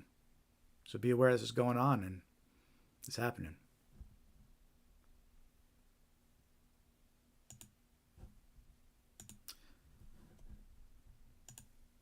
Let's talk about some fake renewal scams. Now, again, the examples we're sharing right now are snail mail examples using the U.S. Postal Service. But these examples can be easily adapted and are adapted for email as well. I mean, how many times do you get fake emails claiming your Amazon Prime account needs to be renewed, and click here, or your Netflix billing information needs to be updated. Click here, right? These are all fake renewal scams. Victims are notified about renewals for subscriptions they don't have and prompted to provide a payment to cancel. The description is a little off, but basically it's any type of fake request to renew a service that even if you have the service, it might not be up for renewal. Scammers, that's even better. Scammers trying to trick you that a service that you know you have, the scammer tries to trick you into paying them for it. We see this a lot with Amazon Prime. The scammers will send out emails saying your Amazon Prime account needs to be renewed, and to click this link, but the link will steal your information. So those are all types of fake renewal scams. But in this example I'm going to share with you is a letter that was received. And this one's made to look like it's for a business listing. And the wording is done in a way where they're probably protected legally, just wording wise. But they make this look like a renewal. Right, returned by this date, July 26th, right, it has a date listed here. And they're making it sound like you have a 12-month term for something. Some kind of business listing in this case.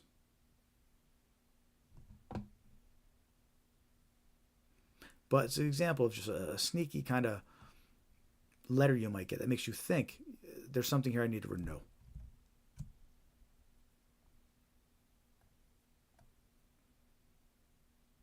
A lot of businesses get targeted with this type of scam too, because a lot of times the finance department will just say, "Oh, it's a $289 bill. It looks important," and they'll just give a credit card and pay it. So businesses get targeted with this type of fake subscription renewal type scam too. But in this example, it was a letter that came to a residence, and yeah, that's just always a good example of these letters that they're designed to look like an important renewal, but it's really just, at the very least, is to get you signed up for a new service that you didn't realize you needed, or that you don't need. So that's an example of a fake renewal letter you might get. But again, you need to look out for this type of scam in emails too. And even that phone call I played earlier about the discount, they were saying basically saying my monthly renewal is going to renew, but it's going to be 50% more, right? I mean, maybe that could be considered a kind of renewal scam as well. And remember, it's a numbers game to them. They'll send out like a fake Netflix renewal email. They'll send it out to thousands and thousands of people. Not all of them will have Netflix, but they know some of them will. And the ones that do might fall for it, thinking it's actually from Netflix.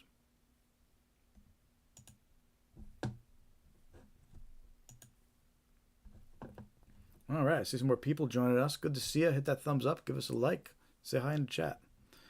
We're getting towards the end of our live stream here. We got one more example we're going to share, and then we're going to go into our final portion of the live stream, which is a fun little we check out the tracking map, the scam tracking map, and there's a fun little exercise we do before wrapping up the live stream.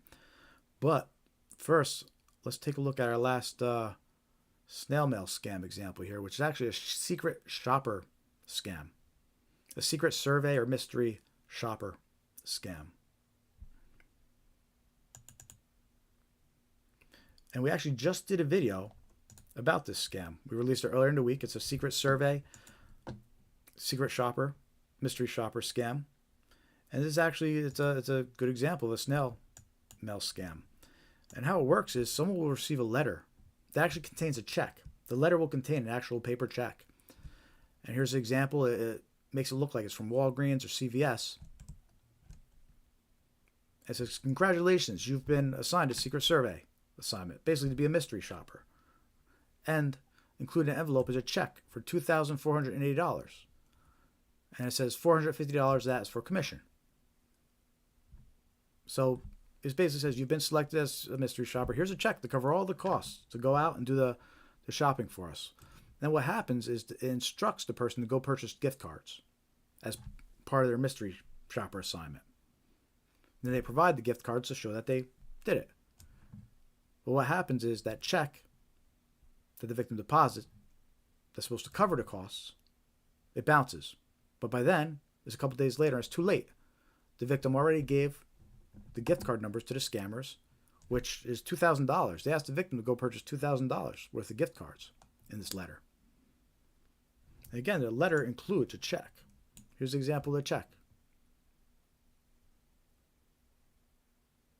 So the letter will include a check.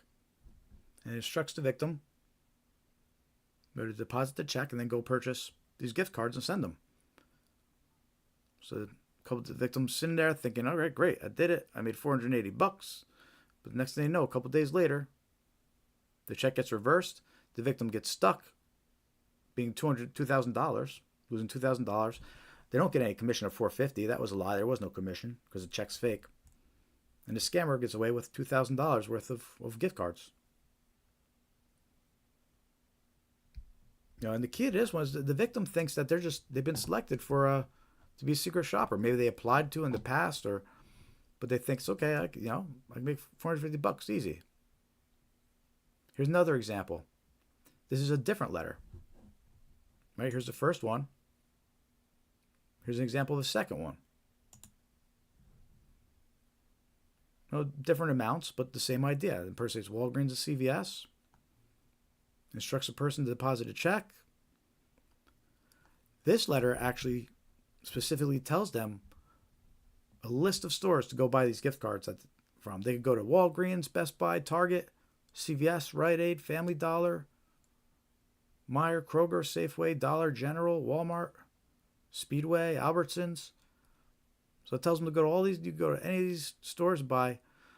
This one wants Apple gift cards. So they instruct the victim to purchase $1,500 in Apple gift cards. But it works the same way. They'll purchase the gift cards, provide them to the scammer, but a couple days later, that check that's supposed to cover bounces, and the victim's stuck paying. And on top of that, the bank charges the victim a fee for depositing a bad check. So, in the first example here, so in the second example, asks for Apple gift cards. In the first example, this one asks for Apple gift cards, a few different types. Apple gift cards, or Razer Gold gift cards, Nike gift cards, or Steam Wallet gift cards. So this one, so the first example lists a few different types of gift cards that they'll have you buy. And the second one only wants Apple gift cards, but it lists a whole bunch of different stores you could go to and purchase them. But these are two examples of actual snail mail letters going out. And again, they include a check. The envelope will include a check like this, for the victim to deposit. And the victim thinks, wow, I mean, the check's in the letter. It must be, I'll go deposit it right now. They don't realize that it'll take a couple days, but the bank eventually will reverse it or decline it. But by then it's too late. They already spent $2,000 purchasing gift cards, and the scammer already made off with them. As soon as that money gets sent to the scammer, those gift card numbers, that's it. The scammer's going to either liquidate the funds or resell them and get. So yeah, that's the last scam example, and that's the last snail mail scam example is a secret survey and mystery shopper scam. So watch out for these letters if you receive them, especially if they've got an envelope in them. And again, we did a video about that scam. It's the newest one. We just released it on Tuesday, so check that out. And some key takeaways about the secret survey, check scam. Right? Scammers still use the postal service to target individuals with snail mail scams. Just because you receive a letter in the mail, that doesn't mean it can be trusted. Right? So always keep that in mind. Don't trust unsolicited letters that include a check in the envelope. Even if a check appears legitimate, wait for it clear before using the funds. One up that, call up the bank it's supposedly from and verify the funds are there. Takeaway number 3. Any request to purchase gift cards should be considered a red flag. We talk about that a lot. Scammers love receiving gift cards. Be suspicious of any requests for gift cards. Now, in a lot of these scams we discussed tonight, a lot of them involve the gift cards. And we even talked about that on our red flags video, or our red flags portion, which we have a video for that you should definitely go check it out if you missed that portion of our live stream. We have a video about 5 red flags. And it's key to being aware and how to spot a scammer. And the 4th takeaway was receiving a job offer. We didn't talk much about job scams, but receiving a job offer without applying is a red flag. Right? If you're just getting some random letter about being a secret shopper, or a text message in a lot of cases, it's a red flag.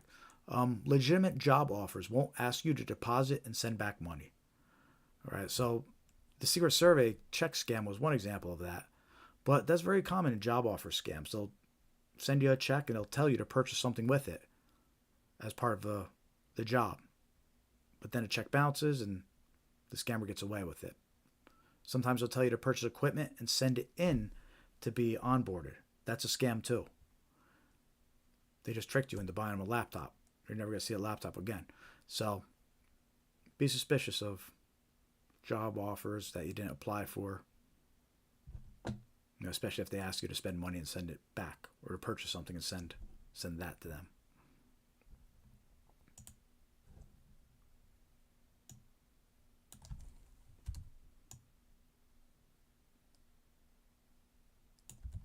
All right, we're getting to the last, towards the end of our live stream here. We got one more segment, we'll call it, this live stream we'd like to do before we wrap up. And it's a fun one. Right, so we mentioned earlier the tools and software page on Scamware 101. And we mentioned the scam tracking map. We have links to the scam tracking map here on our tools to spread awareness about scams. You can join our free mailing list on our website, scamaware101.com.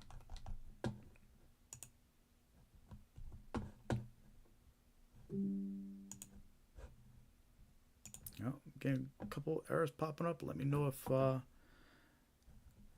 there's any connection issues. But I'm going to continue. We do this every week, 5:45 p.m. Eastern Time. So we've been going for about over 3 hours now.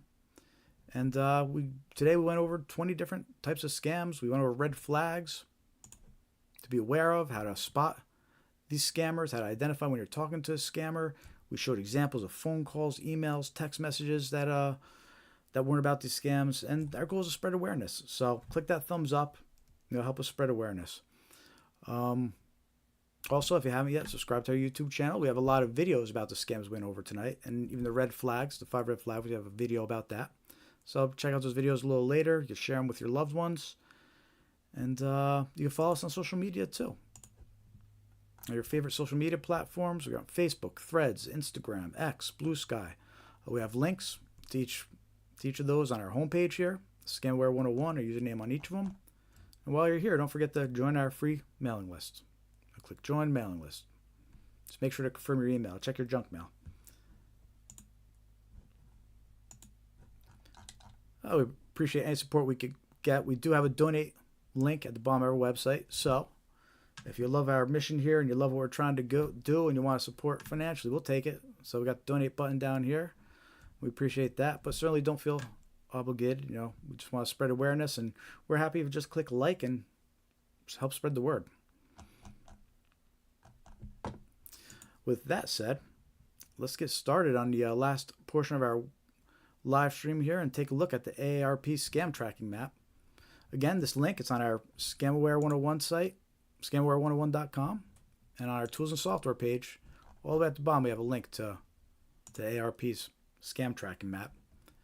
And this is fun. You can put in the area you're at, or you can clear it out. I'm actually gonna clear it out and see what's being reported in the entire country here. And we see the newest reports at top, and it's a couple days, delayed by a couple days. So the latest reports are a few days ago, from the 18th. All right. So let's see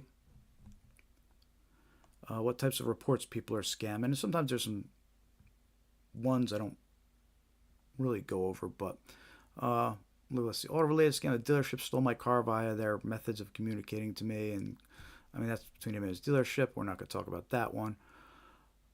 Debt-related scam. Received a phone call from an outstanding debt of $7,000. The scary part was that she knew my name and cell phone number. Let's look at this one a little bit more and see what else they knew, because this might be a good example of just scammers already know a lot about us and they'll use it when they're targeting us with scams. So she said she received a phone call for an outstanding debt of $7,000. The scary part was that she knew my name and cell phone number. I hung up on her. Well, that's the very minimum of what these scammers know. I mean, if they're calling your phone, they probably already know your name in most cases. But yeah, so that's an example of some, watch out for these scam calls calling up saying you owe money. For whatever reason, if someone's calling you unsolicited saying you owe money, be suspicious. Fake DMV scam. She doesn't give any more info, but I'm going to assume that's an unpaid road toll scam, which we talked about, and that we're probably going to see mentioned here like 10 more times as we go through these results. Business imposter scam. They keep telling me I owe money on a SunPass account when I have a prepaid SunPass. There you go. So there's a second report of an unpaid toll scam. This one specifically is saying it's SunPass. So anybody in Florida, anybody with SunPass, be aware of this scam. You know, if you get notification from SunPass, go open your actual SunPass app and, you know, verify anything in your actual app. Don't click any of these links. Don't trust any text messages. Don't call any phone numbers that, you know, they might be telling you to. So that's already, we're on the first page, and that's already 2 reports of that unpaid road toll scam. So let's take a look at the next page here.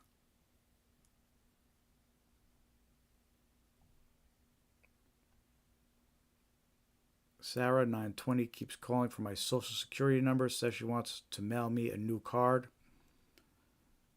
All right, so that person says somebody's calling them trying to impersonate social security. And in this case, they're claiming that they're trying to mail her a new card. And that's to steal personal information from her. So that's a interesting social security scam right there. They're calling up, impersonating social security, saying they're going to send you a new card. But tell me all your personal information and banking information and all this other stuff, right? They'll probably tell her identity's been stolen, and they'll probably try to tell her to move money out of her bank accounts, and it evolves. It evolves until the person realizes they're being scammed. It will evolve to one scam after the other until the person realizes. Let's see what else here. I received a text saying it was from my bank. Oh, here we go. Inquiring if I had authorized an Apple Pay of $2,500. So there we go. That's a perfect example. We just talked about these fake text messages that, you know, bank impersonation. And we started off the live stream showing you some examples of text messages that they impersonated the bank, claiming there'd been a transaction on your account. And that's what this person's reporting here. And also keep in mind, phone calls too. When those phone calls from the bank, these scammers, they impersonate your bank, and your caller ID will show the bank's phone number, even though it's not. Never trust caller ID. Never trust caller ID. The scammers can manipulate the phone number that shows. So they're calling you pretending to be the bank. Your caller ID might show the bank's phone number. That doesn't mean you could trust it. Hang up and call your bank directly if you're concerned. Oh, this one. I had a tarot card reading last year. We're not going to get into that one, but that one sounds like it could be entertaining. I don't usually worry about the tarot card stuff, though. I'll let somebody else deal with that niche of the market here. I received an automated phone call from Bank of America as the... There you go. I literally just said this. I received an automated phone call from Bank of America as the caller ID phone number was the Bank of America phone number. See, there's somebody reporting it right there. And I literally just said that a couple seconds ago, right? So it's happening. It's happening. These bank impersonation scams where they call and the phone number shows the bank, you can't trust it. These scammers that the arrest warrant scams or jury duty scams. They're impersonating a sheriff's office, and the phone number says it's a sheriff's office. You can't trust it. Social Security scammers, they call your phone. The phone number shows Social Security. You can't trust that. You got to hang up and you got to verify. Right? There's basically no circumstance where you really can't hang up, where you really shouldn't hang up and verify. Even if the person that called you tries to confirm that they are who they are, but telling you all this personal information about your stuff, you can't trust it. Scammers, you don't know if scammers have that information, right? They might have that information. They're using it against you. You have to hang up and you have to call whoever, your bank directly, to verify. And this report right here is just another example. It's happening. Next, real estate related scam. While trying to find a new place to rent, these scammers try to get thousands of dollars from us. Real estate scams they're a thing, especially these rental scams. You do have to watch out for them. Never give money to someone up front or remotely. Right? Make sure you go and see the place. These apartment scams too. A lot of these scammers, sometimes they can actually get you into a place, give you a tour somehow. Sometimes they're able to do that, which is crazy. But I guess the number one rule would be the safest bet is just verify who actually owns the property. Make sure that you're renting a place, you're going to pay for rent. Make sure you're communicating with whoever's the actual landlord of that property. I think that's usually public information. Probably Google it. But at the very least, be aware of these real estate scams. There's lots of fake rentals out there and property. There's been stories of people's houses and lots being sold because of fake deeds and fake titles, right? And that goes for all property. With the real estate, cars, recently people have been selling their cars or purchasing a car, and then they realized that the car didn't even exist. So, but anyway. Yeah, we'll continue, but that's a report. Watch out for those apartment scams. We didn't talk about them much, or real estate scams, but they're out there.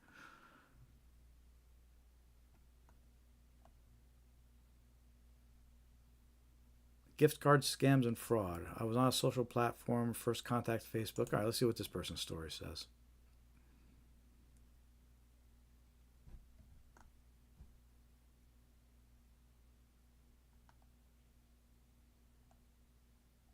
I was on a social platform, first contact Facebook. I graduated to getting next to me very fast. Then came the gift card scams. I've lost tens of thousands of dollars in the scams of different degree. I'm 70 years old and retired veteran. I didn't give us too much information there, but right off the bat, gift cards, red flag, right? That's why we talk about gift cards in the red flag video. As soon as a gift card comes up, stop, right? The person's trying to scam you. And this person was approached on Facebook. And we mentioned them briefly earlier, but of course you got to be careful on Facebook, whether it's people messaging you or the fake comments. I'm putting together some more examples in the future for that, but there's just so many. But it's coming. Stay tuned for that. Anyway, let's check out another page or two of results here, and then we'll get this wrapped up.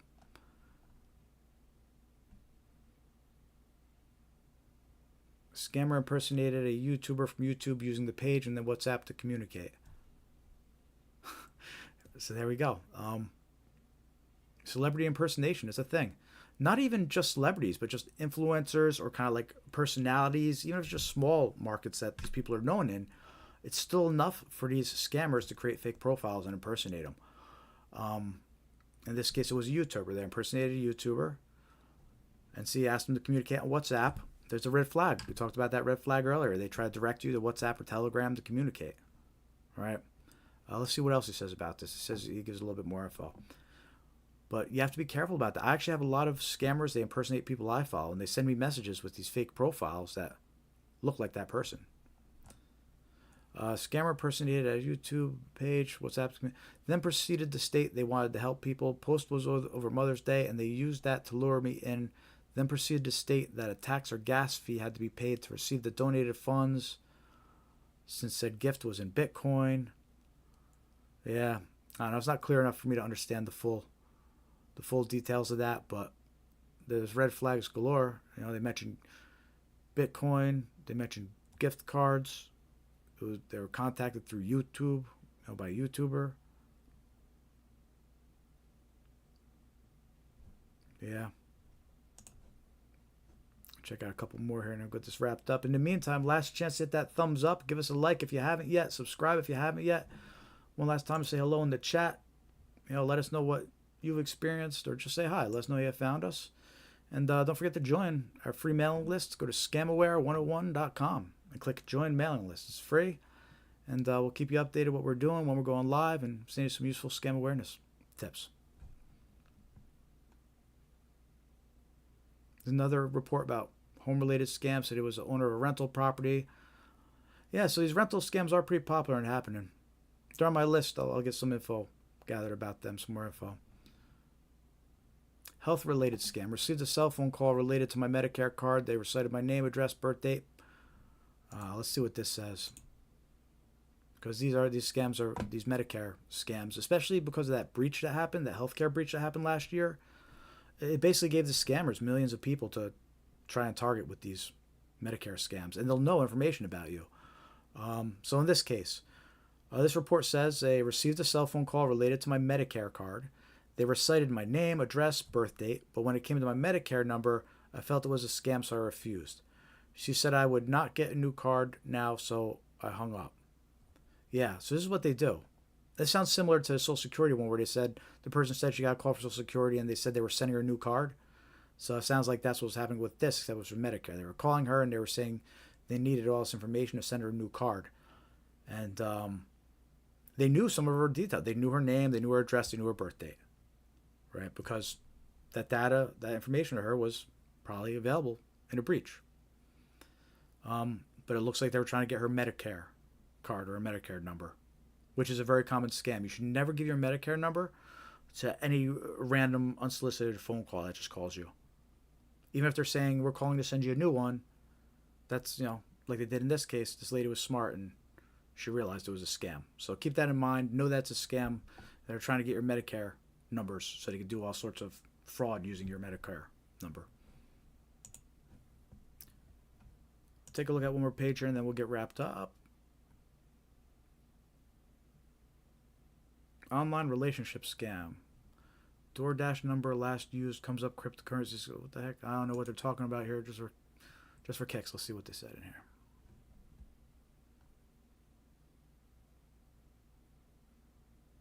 No idea what this person means.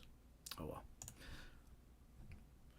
But I do know this next one. PG&E power shutdown. So this is an important one. I'm glad we came across this because I hadn't covered this one on our live stream, and it is a pretty common scam.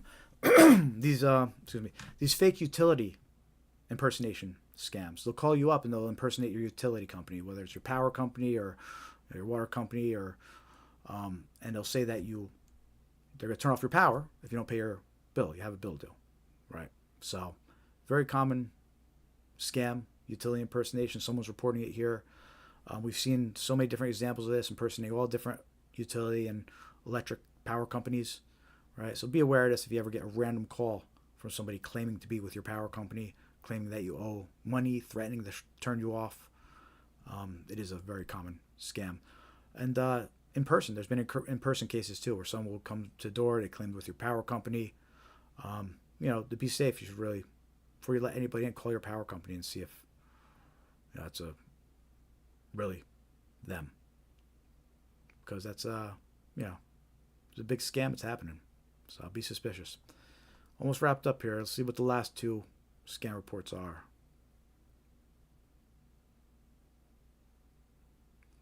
Business imposter scam. We received an email for Gorilla Cart from Tractor Supply. Thought it was a great deal. Well, I'm going to skip this because it just seems to be... screw it. Let's see what he says.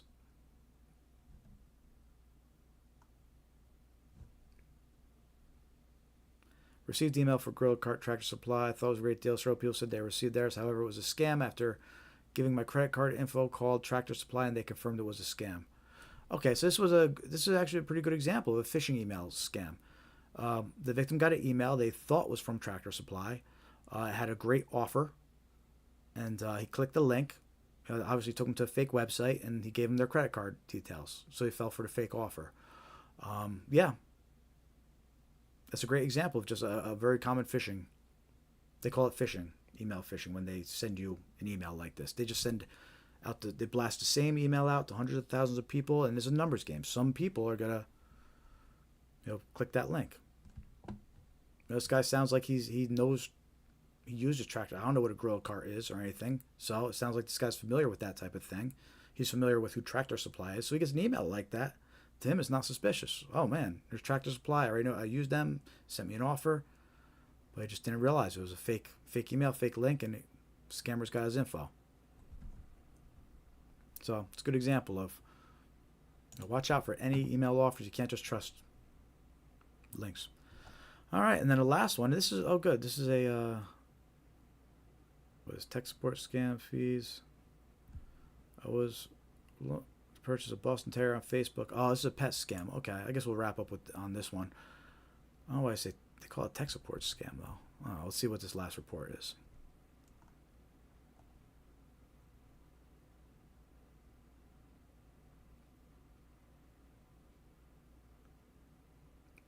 Okay. So this is categorized wrong. It's not a tech support scam. It's actually a pet scam. We didn't cover this one. Sometimes we do. We didn't this live stream, but you know what? Let's talk about it real quick. This report says I was going to purchase a Boston Terrier on Facebook. You select the dog you want, then you send a deposit, other fees. You have to pay fees for registering the pet, fees for transport, fees for rabies, fees to cross interstate, fees for boarding fees. By the time you are required to pay all these extra expenses, you've lost thousands of dollars and never got the puppy, right? So it's a scam. And these pet scams, you do hear about them a lot. These scammers do list fake listings for pets. And, I think most people like to make sure they see pets in person before paying, but, some people, they probably fall in love with the picture and they're like, that's it, we got to pay now. And, and they probably get pulled into this. It's a little emotional tricks that some of these scammers use. They'll pull on your heartstrings with a nice little adorable puppy picture, and next thing you know, you're paying thousands of dollars, and you're not even talking to a real dealer or going to get a puppy. So anyway, at the very least, you need to be aware of these pet scams. They are out there. And just to add on to that, another type of pet scam, we do talk about this one sometime, might as well mention it real quick, is these lost pet scams. If you're a pet owner, it's important to be aware of this scam. So if you have a, God forbid, your pet ever gets out or escapes, and you're hanging up flyers or posting online about your lost pet, what these scammers will do is they'll call you. They'll call the number of these poor lost pet owners. They'll call them and they'll say, "We found your pet. He's been injured, but he's at the animal hospital, and you need to pay for emergency surgery," right? And these poor pet owners, they're thinking, "Oh, I lost." They're thinking, well, at least my pet's found, but let me pay for surgery and this and that. And they're paying money to these scammers who they think found their pet. And then when all is said and done, they find out that it was a scammer and their pet wasn't even found. So it's still lost. So it's a pretty heartless scam. That's what a lost pet scam. So if you're a pet owner, just be aware of that. If you're ever in that situation, be aware that the scammers, that they'll target you. They'll call, they'll say your pet's been in an accident and that you need to send money. To get her to the hospital and this and that. So just be aware of that one. And on that note, so those are some of the recent scams that are being reported throughout the U.S., on the AARP scam tracking map, which is a pretty cool tool that we'd like to just check out. And it gives us an idea if we cover if we're on the right track with the scams we've been covering, or if there's some we need to add and cover more often. And there's a lot of good confirmation that the ones we're covering are out there, and definitely a few other ones that were fun to add in at the end of the live stream here.